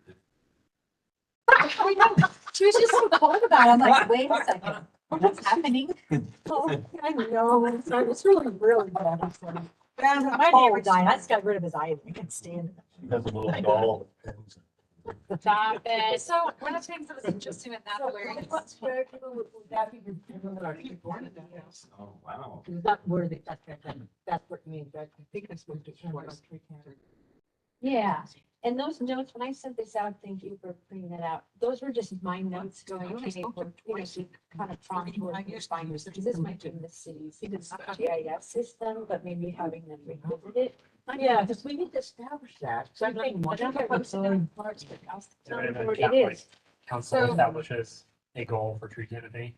Well, we're, Like, we can't establish that. We can have our own internal. goal. no, we're on the Council- docket, council has to move it up. So when you look at the I'm planning not talking about the code, I'm talking about council. doing, Our goal is 40% coverage. Like, as a city, officially by whatever resolution. We they talked have. about that on his talks. It's right. I Yeah. remember like, they were like, there was a percentage. Remember, there's a percentage, right. right? Right. we could And recommend, walk- if you yeah, guys of want to course, yeah. shoot to the, Yeah. we can put it on there and just say, we ask council to approve. But then But see, the thing is, you're gonna waste your time working on it without changing the. well, you have to come in the proper number by looking at individual communities. Because, I mean, how much land that do we have that's,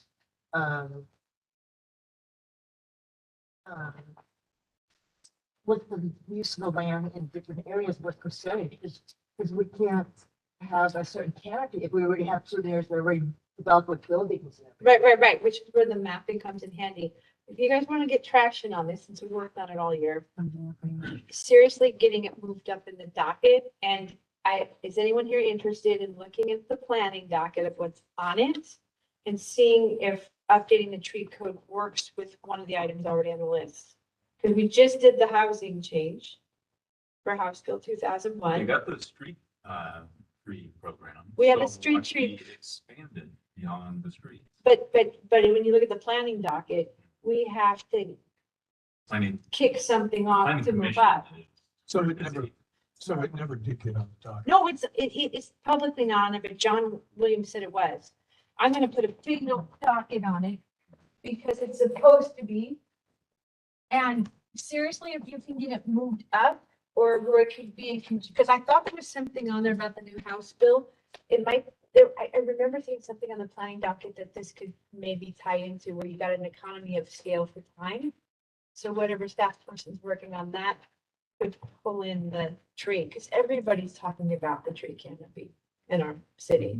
So there may be an appetite Yeah. to do it. That would be good. That's what I'm saying. We can put it on here, but is a board, you're gonna be spinning your wheels the whole year until they give you a staff person. Or they may have to form a citywide applied for committee that you're part of. Because developers are gonna wanna be at that table too. That's gonna need a lot of city input.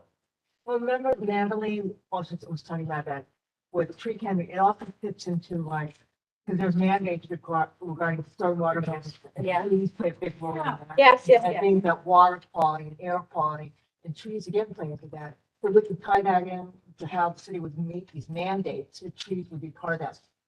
So when you guys decide on the council goal setting weekend, whether you're going on Friday, Saturday, or Sunday, or whatever days Kathy suggested, and you say, please adopt our goals, you can also say, please prioritize this in the planning document. Because trees don't magically be 30 to 50 No, feet it tall. takes- It Right, takes right. decades. Right. So they should be planted yesterday. And we need to preserve the more mature trees, because the mature trees are what play a bigger role in all the climate mitigation stuff, whether it be carbon sequestration. Yep. Temperature, it all depends, you know. You're 100% right. So, And maples grow really fast. Yeah. You know? Okay. And that would be And that- good too, Huh? just giving I that. learned that. Yeah, they grow really fast. But they have to be planted in the right place, so you don't like clog up all the storm drains with them. yeah. Yes, I'm looking at Natalie's notes here, and it says in Milwaukee, developers must replant any tree removed with 2 trees. Now, with that, that would be in the tree code. Yeah, yeah. You could tell. How do we get that in? Yeah. Get council to prioritize the tree code on the docket, sorry. So Yeah. can this go into the tree code as an already? It's not unless staff does the thing. They do the thing. You gotta do In it. our recommendation, is this in our? That's the only thing that's gonna. I know it's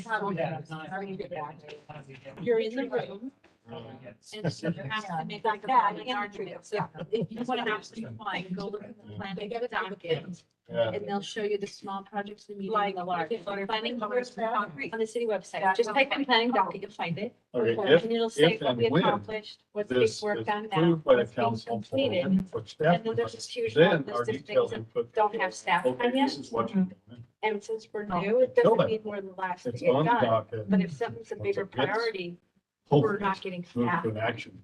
Okay, so we're on there, but We're in it. We're at the bottom right now because it's not You can prioritized do by it council. offline anytime you want. This has an epiphany, goes, oh my gosh, put this aside and move this up. Yeah. I'm just suggesting that when I had last two times I looked at the docket, I could have sworn there was one or two items that this might work in tandem with to get better odds of priority. Okay. So the other thing that might be helpful for them to move there is that, again, the IRA has designated like $1.5 billion for the US force. And it's what it's meant for, it's for city, community, urban. forest. Write down a big dollar sign on what you just said, and we're gonna put it on it because it's write free money. That Well, is not everyone- just a grant, you have to apply. grants, what it is, because that may help us get this bumped Okay, up. let me see in my notes. Because the money bus keeps passing us by, and so if we can, if there's anything, any of you see that says, hey, I saw the money bus and it's connected to this, pass it on to council, pass it on. Well, I sent, this was, the information I got was in the Oregonian. And I actually wrote a letter to the city council and mayor and. Send us a copy, put it on the list. Please. But it's also, I think, important to remember what Natalie said with regard to federal dollars.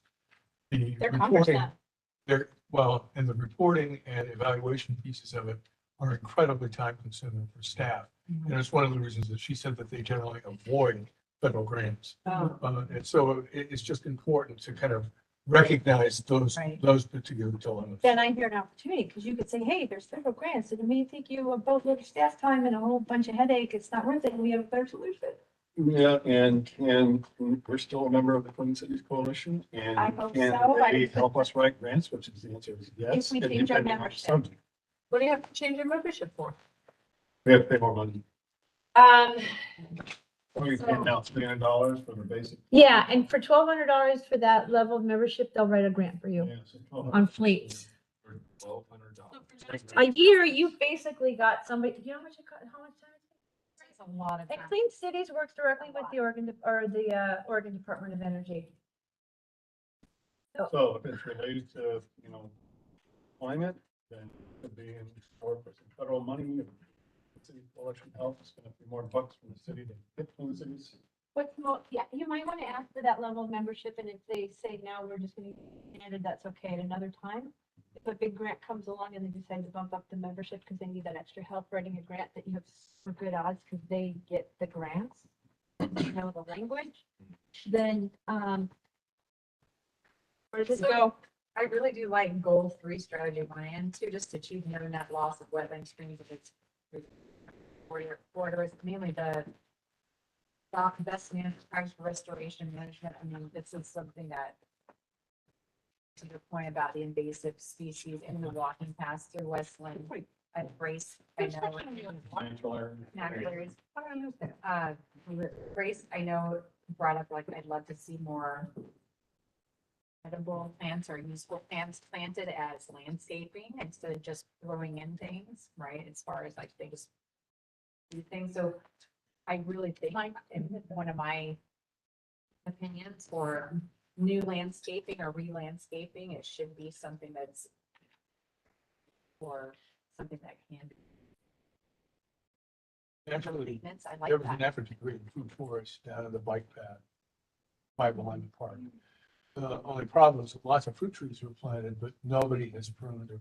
You gotta care for them. And so, Yeah. so there are efforts and interesting things, but It's very difficult. There's just not enough money in the parks budget to be able to care for it. It's the same problem like with the invasives. So finding reasonable ways that are affordable to deal with the invasives is really critical. Because I don't know if you walk down that bike path by Willamette, it was all cleared by volunteers a few years ago. And it's And all. it's completely overgrown Yeah. by blackberries and wheat canary grass now.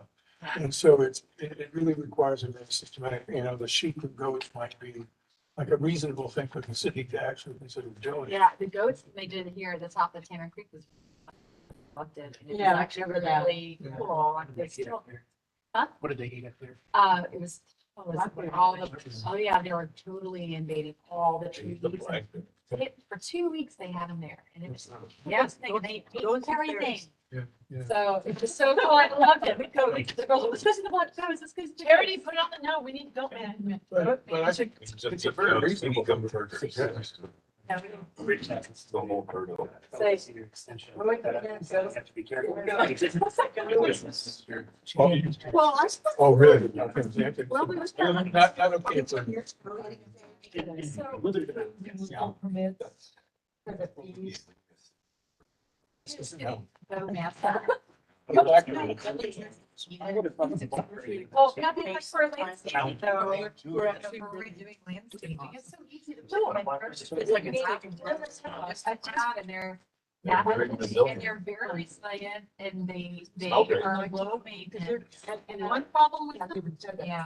is they're high oil concentrates, so they're not good in a fire. Where we're at. on the recommended- Especially rosemary. See? That, where we're at.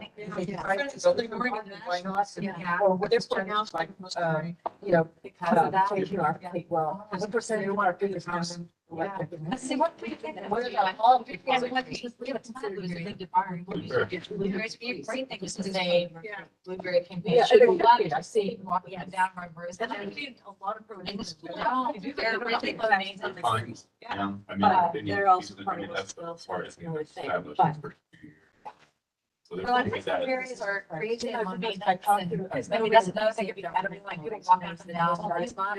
People are always stopping and picking the blackberries and I don't think, kind of cringe a little bit, because I'm like, that's somebody didn't spray them. Oh, You know, so So that this makes is me, really not as much about. I mean, I hope they didn't, but you know, you never know if they did it or not. That, You know, so.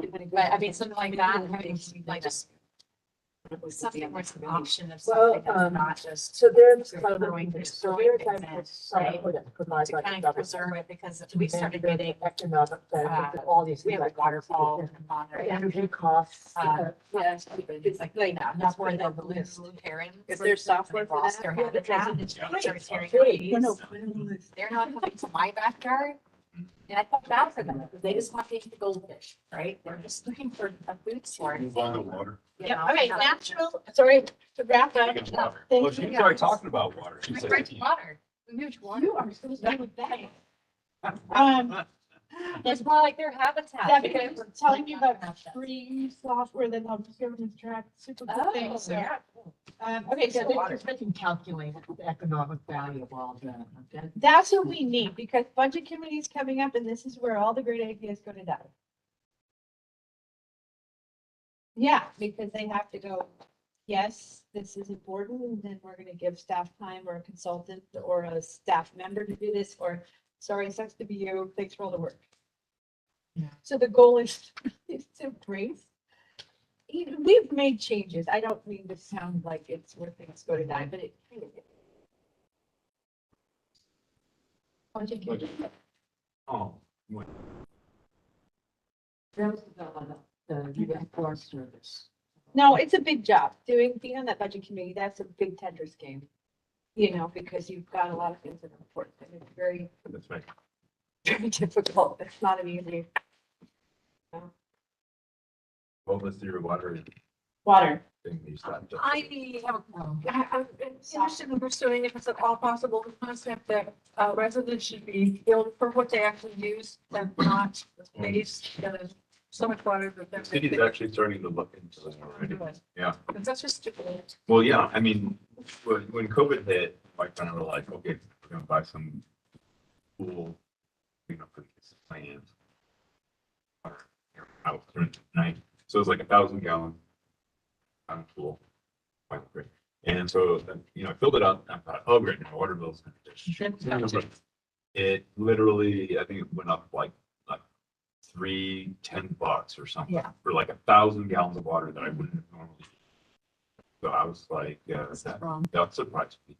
So yeah, I think, yeah, I mean, if someone. There's a basic bill, and you can use this much water, Mhm. and you get charged the same when you use this much as much, right? So you go ahead and use it all. You're Right. supposed to be charged for how much you do. Something the group may find interesting is that, I mean, like you could cut back from that base, but if the Oregonian did an article, you can look up Westland Oregonian water a couple years ago. Mhm. And they did, they got records and found out who our heaviest users were. So you've got a yes. very small percentage of people that have gone way past, and there's no change. There's no tier increasing in pricing for that. That's- What is that? Strategy too. Just move on. What about to know? What do you think? No, I just learned something like. That's why I put it on the board. There's something wrong there. I don't know if it should be 2 or 3, but it's the thing. Okay. It was 3, but those got cut out. So whatever it is, Whatever whatever to work with community groups to provide watershed education, which is like doing the watershed tours, kind of fun. That's incentivize people rather than spell. I mean, I think that, Yeah. I don't know. I put a note there to just promote and encourage water conservation. Yeah, bar none. Well, tell, or yeah, just educate people on like, these are low water using plants and bushes that you can have. Versus these other ones that, I mean, some people in my neighborhood, they do irrigation all day, every day, not all day, but every day. Every morning. It comes, yeah, every morning pops on the timer. I walk around my house with the hose and I'm like, you need water, you're okay. And Yeah. that's how I water my lawn, Yeah. And so. Yeah, that's not very time efficient, but I think, yeah, we could all use some adjustment to what we have planted. I think it's education too. One of the Sure. things that we do at the pit, we've done kids at the schools is we'll turn a faucet on and we'll just walk away from it. And we're like, when do you think it's gonna stop? Yeah. And they're like, it's only gonna stop. And we are very lucky when I get to turn it. But it's teaching them how to use it, like turn it on and with your hands, turn it off. Right? And turn, because they have never been taught how it is to not have water. And so this came from another parent who did this. It's also part of the eco green team. And so she literally was like, we are the only country that can turn on a faucet and just walk away. And we could go away for a week, still be running when we come home, right? In other countries, absolutely cannot do that, because they are walking miles to get their water. They have to boil their water, and water is such a precious commodity. And yet we're like, oh, I forgot to turn it on. I don't care. So the kids are like, what do you need? So I think like doing education programs. This is also something we brought up about water usage, because I don't think they have that real-time monitoring. I'm sure the city gonna pay a water bill, but it'd be great to have a dashboard where you know in real time how buildings are doing on all the city buildings. Because then you know exactly what's costing on, because you were talking about how the water doesn't shut off. I used to travel for work and I came home and I'm like, why was there a fire in my parking strip? I didn't realize that super awesome timer that you get it on me, but everybody says you should have on your hose broke. In the on position. My neighbor didn't love me enough to come over and turn it off. And I used 29 units of water without knowing it. That's horribly wasteful. But if you've got those, I know there's things now for homes where you can monitor that stuff. And having just that with a water leak and insurance, it's really nice to know that, hey, Houston, there's a problem. So I don't know what category that would go into, but is there a way for that to be a suggestion for the city? I don't even know if that's a count, I don't know if that's a SAB thing to work on. But that could be a good policy. Fall under water conservation efforts. Yeah, but to kind of give you a little more specific, because you offered for free to help the city get that energy audit, which great, we have just accomplished tonight. But water's a biggie, like, how do we know how much the park's using, and wouldn't it be great if the public knew? Or if the fields are brown, you can see the little screen that says, hey, it's brown and we just save this many gallons of water. Strategy one, under goal one, for water, seems like something that we see them do. The gray water. Basically creating codes to require water conserving appliances and systems and to facilitate Yeah, gray water systems. Yeah. And it seems like that would not cost a lot necessarily, but it seems eminently doable. That's exactly what I said with this strategy 3 underneath 1. Same thing, education. I think that was really, it's a great way to tie into those two together, Sure. you know? It's like how much water is in products, you know, there's so much, there's a lot that we talk about the water care tour about. You know, there's water that's used for your conditioner, but you can actually use a bar. There's, you know, they make things that are like a soap bar compared to a bottle of soap body wash. Yeah, is so insanely more eco-friendly than it is when you buy a bottle of this 70% of this water, right? And so we talked a lot about that. And you can use, like you said, the sheets for doing your clothes now. You can buy True the sheets. Yeah, true. I can see. So.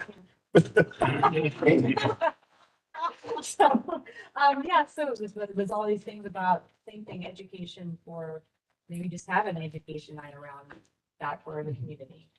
That's not something that costs any money. Okay. Posting us. Post it. So, If you have the. did somebody do one, what we were just talking about with the water? In the general stuff. Thanks. Okay, and Did we put down goal one, strategy one? or For that's For the one water. for water. Yeah. Goal one strategy. we one. can, but if you can write a little something on it. So where are we writing on? I'll write it. Where am I writing? Oh, for goal one, strategy one? Yeah. Water conserving Appliances. supply and systems and, retrofit for gray water systems. I'm just gonna put. Well, you don't have to write it all because you can just refer. Yeah. And goal one. Goal one, strategy one. And we can get back, yeah, we can get back into that. Okay, awesome. Anything else on water? Moving on. So what did we come to regarding tier water pricing? Is that up there? Yeah, one of them. Well, it's our build, and I'll just write tiered on it, okay? But consider, there's always talk, this is the interesting thing when people want to, you know, like, we're gonna charge you more. It's so easy to start the conversation of, we're gonna drop what the base use is. And not looking at if a small percentage of the top users are using as much water as the rest of the city, it's really a different conversation. Is it really people at 7 or below, or is it 7 and above? You know, I mean, that's the utility board question, but like, we all need to use less water, but how do you find that out? A simple calculation is just pay for the water you use. If we want to use. Which, you know, a lot of people on fixed incomes living in like 1-person, 2-person houses would love that. Yeah. Yeah. Paying less, you know. And then Pay for the water you don't. an early warning system, if Why you was use the the guy in recommended. here for good? Well, I know the city has to raise money because we have a pretty low tax base. We have no industries, commercial. That's a good question. What happened with the composting? It's on my list, but it's.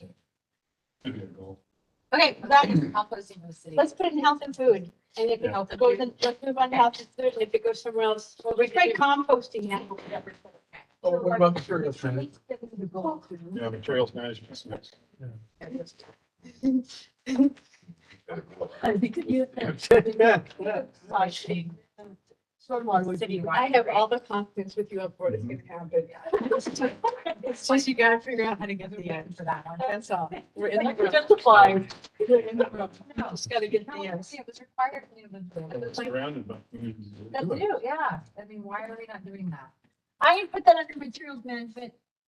Composting. All right, perfect. Okay, because that's also with landfill waste. All right, Right. moving on to health and food. I think that Mike's thing with concrete in cement needs to be up there. It is. Or it is up there? Yeah. It's up there twice. He wrote it in two different ways. Not ready then? Yeah, but don't worry. You covered that. No, we didn't. You're lucky to have. I love how sharp you all are. I clearly need a cookie. No, that's Materials management. The other thing with materials management, I think relates to plastic in general. I don't know if anybody heard the report on NPR over the weekend about how virtually no plastics are recyclable. And the whole thing with recyclable plastics was a huge greenwashing effort on the part of the oil companies. And Now I feel plastic- horrible. And Thank so, you. so really, we ought to be looking at how to, as much as we can, restrict the amount of plastics altogether. Well, isn't the state of Oregon getting rid of clamshells It's, altogether? yeah, but I guess what I'm And- saying, it's not just clamshells, I know, but it's the clean- everything. Right, the plastic. And so you're talking about Bridwell, like you're saying Bridwell shouldn't, like it's a waste of time and effort and money for people.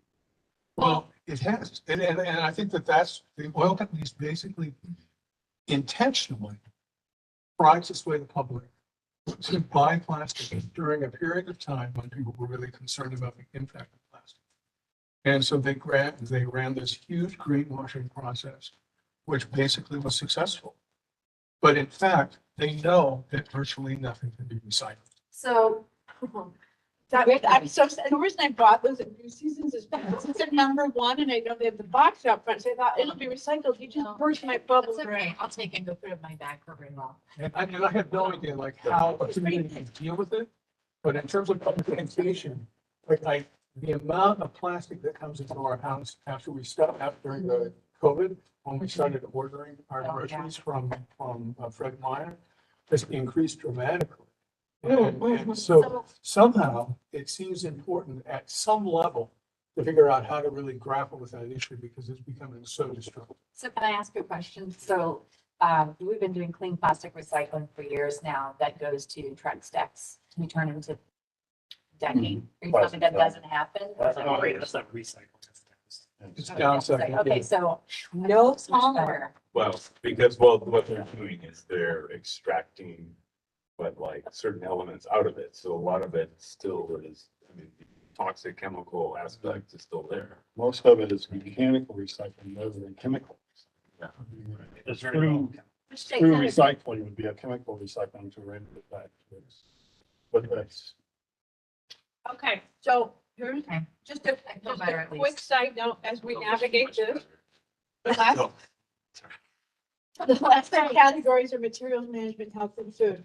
So what I'm seeing here, and maybe you're all seeing this too, is we have a couple different categories. So that I think that we got, but by the time we leave tonight, we'll have a whole bunch of notes. Greg's help. Compile these, send the list back to the group. And what I think will, what I can see that we'll end up with is we'll end up with goals that we're bringing to council. We'll end up with things that really are better as an education series or guest speaker. So all of these things can be brought forward. It's really, and we don't have to worry about it right now, but what bucket does it need to be in? Does this need to be in goals that we get the council blessing to work on? Does it mean that you've got a really awesome speaker at our meetings? Does it mean you've got an awesome education series? So we're gonna end up, I think, with all three of those lanes filled. And my goal, because there's no way we're gonna be sending this out tonight, after tonight to council, is that when we have our next meeting in November, that we decide as a group, this is what's going to council. We're gonna have to do a little bit of work in between if you're okay. Of just getting it distilled, so that night we go, yes, this is council goals. These are education, we just have to list of. Then Greg and I will go to council and testify right after. And say, please let this group approve this as the goals for them to work on. And then you heard the nice lady. However many days the new council retreat is at. If one of you is at the one day, one of you is at the next day, and you were there the third day, and you tell them prioritize the tree code and get everybody else to do the same. You know, then you've got that new council blessing so that you can really make some tracks. Yeah, I mean, is that, Here's one for health and, is that one or two? well, I don't know how long it's gonna take. That's something that definitely the students actually asked me to bring. Okay, and actually, I'm seeing some other things coming out of this, because this could be things that I think you all collectively see, where does this get shifted? Maybe there's a group like, hey, in our goal setting, but this really belongs with the school or the school district or a different community group. You've got really wonderful ideas. And it's distilling, does it stay with this group to work on? Does it go somewhere else where it's useful for that group? Does it go into your education series? So materials management. We finished that. I think Yeah, we we did. got the concrete, Mike. We're gonna help them. Health and food. We're on health and food last one. Oh, also materials management. I don't know. Did we put down the strategy one? We did, I think I wrote it down. Don't worry, you got plenty of time after this, after you dream about this all night. You'll wake up, make sure you have enough by bed. Tomorrow morning, you're like, I have an epiphany. That was the best night ever. And we'll just be emailing each other. Okay, health and food. Grace's category. I thought goal 2 strategy 3 was Me too. more doable on a community basis. How are we gonna get a grocery store in the town? Oh, that would be a fun goal. Yeah, it would be. But I said, we Wouldn't it- used to work on getting a grocery store for walkable. it's like feed you or teach you how to feed yourself. Let's start with the coyote. Okay, so health and food is access, and and you bring up really good points of how do people of low income, or, what are the barriers to everybody having local, healthy. We've got more parks, I think, than any other city, I'm pretty sure. So we've got good access for healthy activity. There you go. I think in satisfying strategy 3, we could tie something into the education series. Some Yeah. hands-on education series workshops at somebody's place to plant a container garden. Something That'd be fun. You guys have it like as a fun thing that you use with Parks and Rec, you sign up for it. Well, What'd you say? That was, I heard fun. That's in the fun category. fun. Fun container It's fun. garden. Container garden party. You can put post-it notes on the fun category in the education. Okay, we'll put this one on the fun one. A river tour. So you just said we got so much parkland. So why don't we start having like gardens? We- Or city park? That's a great question. We've Yeah. talked about it. Oh, and for the group, for the people that weren't here before, Terry, if you help me out, we did talk about, public right of way. We Yeah. talked about slivers of land where there was actually to grow on. The unimproved right of ways. Unimproved right of way, that was something for this board. And we were looking, and the bit, we need to have water. So we were trying to figure out on the map where the public right of way was, and the city would provide water access so people could consider that, because that would save the city from mowing it. And they could plant it. One of the barriers that you'll find in most cities is the maintenance crew are like, it's gonna end up in weeds and then I gotta mow it, and like, there's usually internal pushback to that because they don't want some scrappy, like the person that doesn't take care of it. Right? So, but that could be revisited of the public unapproved right away, Unimproved right of ways. Yeah. There's a map that shows all of them. because you gotta have water with it. You Yeah. can't just say, here's some dirt and good luck with falling Yeah. dogs in, With the public or Scott's hose, just put it next to Scott's house. Right, my water was I saying got the same. Yeah, and public unapproved waterway is not city property. So people just kind of can use it until the city needs it. Okay. People put sheds on it. I was. Don't suggest that. No, Yeah. but I mean, what? Okay. Don't People put are listening. Don't put sheds on public. Public right away, like, That's a good idea. poor people come through, they're like, oh my God, I understand you. Somebody's been free. Well, that's where you gotta put the goats for that. It's sort of, it's residence land. And people just go ahead and use it the way they want to until the city wants it, Okay, Hmm. so because we're 20 minutes out. according to Love it. Parks and Rec advisory board. Okay, all right. But did you get community gardens up there? Because I think community gardens is important, and I Who's think, got the like post-it with notes? parklands, I agree. parklands, Somebody I think some of it could be devoted Doing to it right here. community gardens. Get a green Sharpie. Rosemont, up to Oppenlander. Or if the city creates a new waterfront park, Yeah. a good chunk of that, it can be conceived like a community garden. Yeah. extend the river, right? Garden around. They use it for soccer and Good. baseball. Oh, yeah. Oh, yeah. We work on that, and then this one's for health and food too. I pick up my food. Yeah. I just don't more with the stove. No. I go Yeah, sit back but here in the night, they keep coming and living in our backyard, and I tell them no.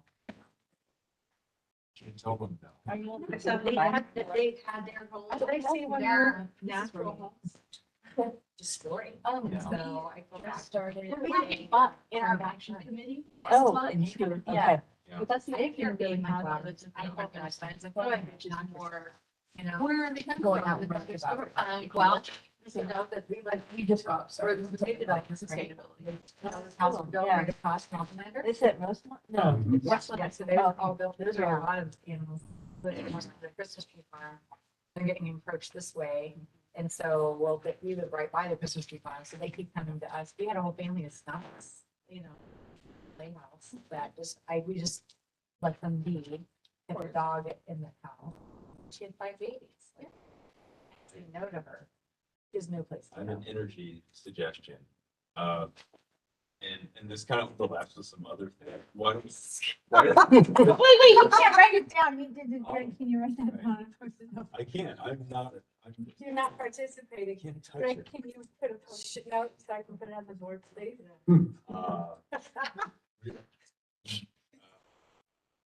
Speed limits throughout the city. Drive slower.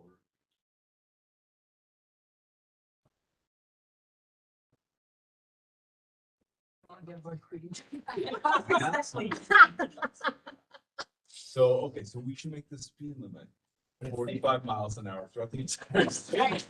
Tell you, I'm being reckless. I'll be proud of you, like it. Then it's. Then they won't even hear you coming, Yeah. so just, That's a good other thing. but I do think though. Maximum efficiency set aside, I mean, there are some people who like, when you're going, down Solomon, and then people are just waiting for that 35 to start, and then they've done it. I'm like, dude, it's a hill. It's a hill. Let it give you momentum. You just chill out. Like, They're under 26. I don't know. I'm just a big fan of slowing down. 17, okay, so we're before Thanksgiving. Cool. So if we're all good to kind of wrap it up here. Yeah, that was great. Thank you very much. Where's my question? Good job, everybody. Southwest salad was. That's property important. Oh, that, The beans and the. yeah, that was so good. Mine was the lentil rice thingy.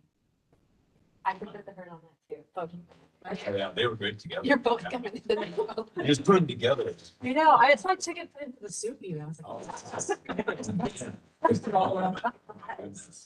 So in, go ahead. Before we, this may not be the moment, but, It is now. if you have any questions for this group. And if you do in the future, you can email, or how can she? Yeah, it's on the No. website. Yeah, you should. Click on- Anytime, and if you're struggling with your group to get momentum, you can see, if you want to be copied on this work, like, be included in the email to see how it goes, our process, we can include you on that. Because what I heard you say is that your group is new, and it should be working with the other group, and the first minute lasted 8 minutes, the first meeting was 8 minutes. Yeah. Yeah. So you're. No, it's my kind of.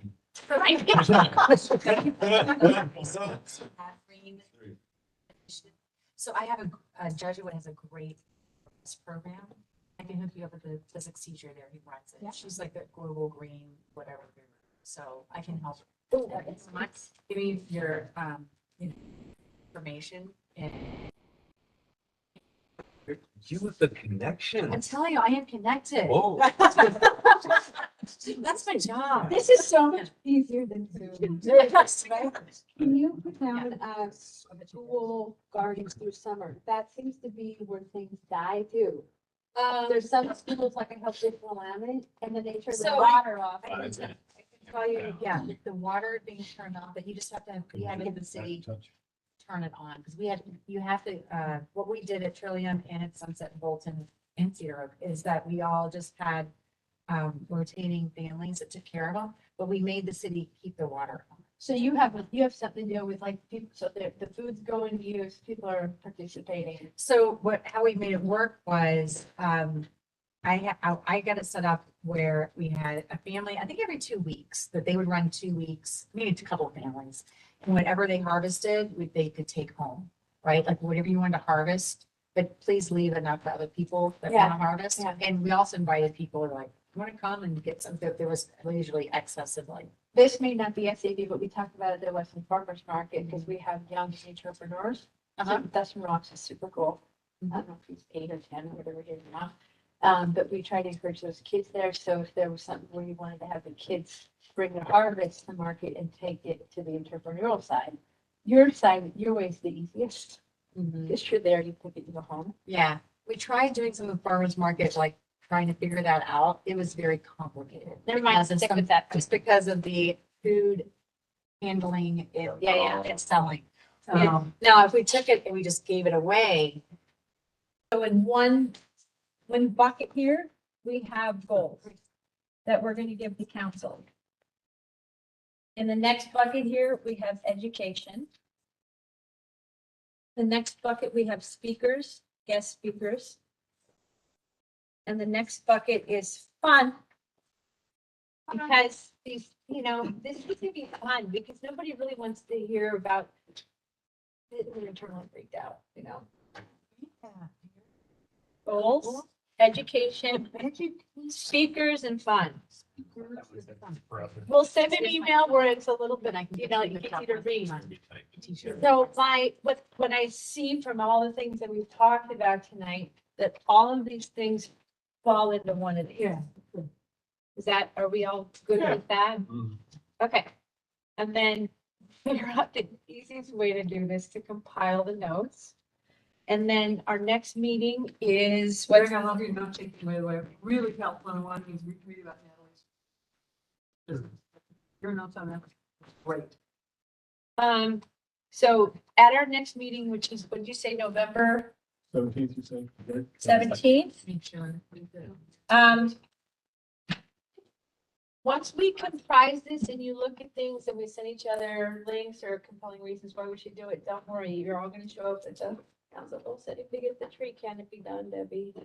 What are they? May. Okay, you got time. And you can just testify if you want it. Every council be like, hey, you need to prioritize this. So the November 17th, I think, what do you guys think? That we could just like agree on what we're sending the council for goals? Yeah, this is the brainstorming. Let it steep, think about it, and then we need to pin them down next time. Okay, Between now Well, and I would think that, what we could do, we'll see how much we've got. And then decide which of those are the most important. We put them into these categories in terms of what are goals, education, et cetera.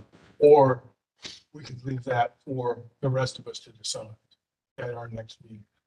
it might be easier on you, Greg, if you just did it as they are under those categories, because when we submit the goals, there are gonna be new categories. right. This is to help us visually see where does it fall in that appendix. Right. Right? And then when people come and testify to your meetings, if they're like, hey, this is really important to me, does it fall in here? Yes. Do we put it in? Thanks, yes. And is it on the top of what you've prioritized to work on? Yes or no? Same as the planning docket. Are you at the top or the bottom or the middle? You're gonna be a planning docket pro by the time it's done. We're like, I don't see us moving up in the queue. Okay, so we'll be able to just see this information, let it percolate. And then even if you come up with 5 more things, that's okay. At least you know where to throw them. And then we can email each other if you see things or things come up. And then you want to be included on that email conversation? Yes, please. Okay. Awesome. Good. Liaison. I love it. Michelle, what you asked for? Well, and you see the resources that you have to help you, you know, on the school level and food, right? So on the 17th, we should be able to leave with minimum SAB goals to council. So that's the number one thing that I would like to see accomplished at the next meeting. And then Greg, are we good to go? I think we should go testify to council the following week or ask to do Whatever. this. Yeah, I won't be around. When are the you week leaving? Before, that Thanksgiving weekend. I doubt that they're meeting. No. Okay, so when are you back? I'm back the beginning of the next week, So the first week of December? whatever. I don't know. I don't think so. I think it's still the last week of November. Okay, so week after Thanksgiving, Kim and Greg testify as co-chairs. We're gonna ask council, because that's the goal here, so that we can say, hey, are you good with this? Yeah. Okay, and that way you can focus on this until the new council says, wow, you guys are doing an amazing job, carry on. You ever want to get on the agenda? Absolutely. So how You did, could do public testimony, but I'd like to be on the agenda. You'll get 'Cause- cut off. And, fairness to the item, though, like, yeah. When we testify, we didn't spend a lot of time. Actually, they gave us more time and then we leave the stage early and they think we're awesome because we're. So question here.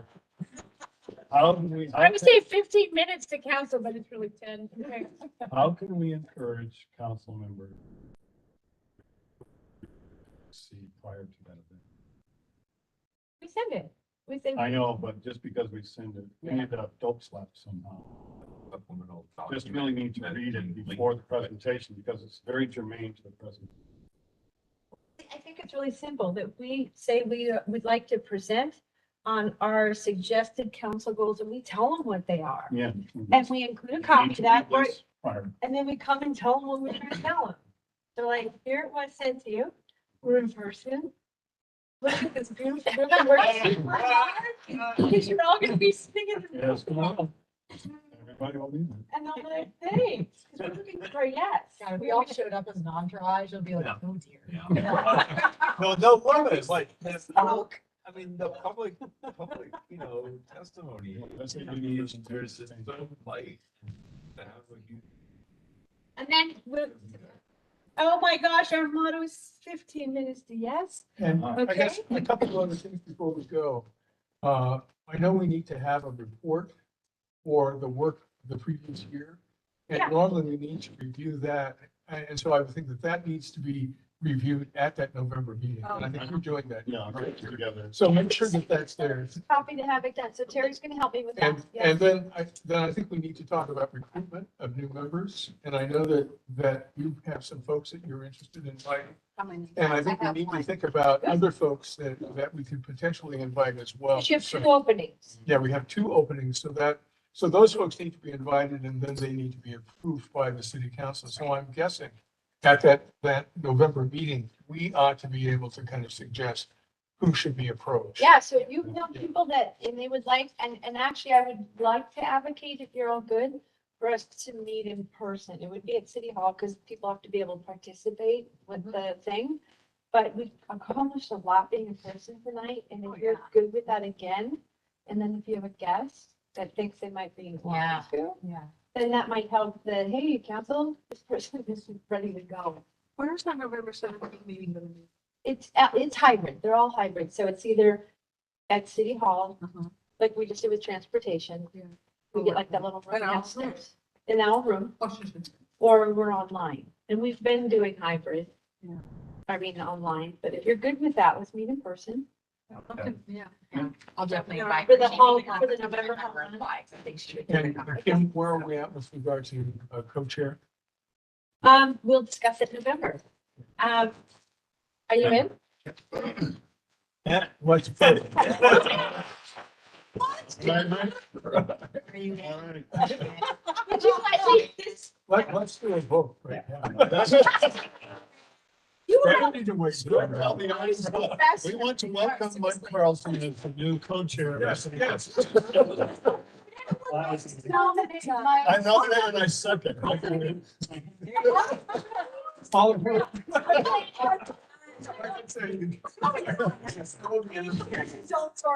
I like that.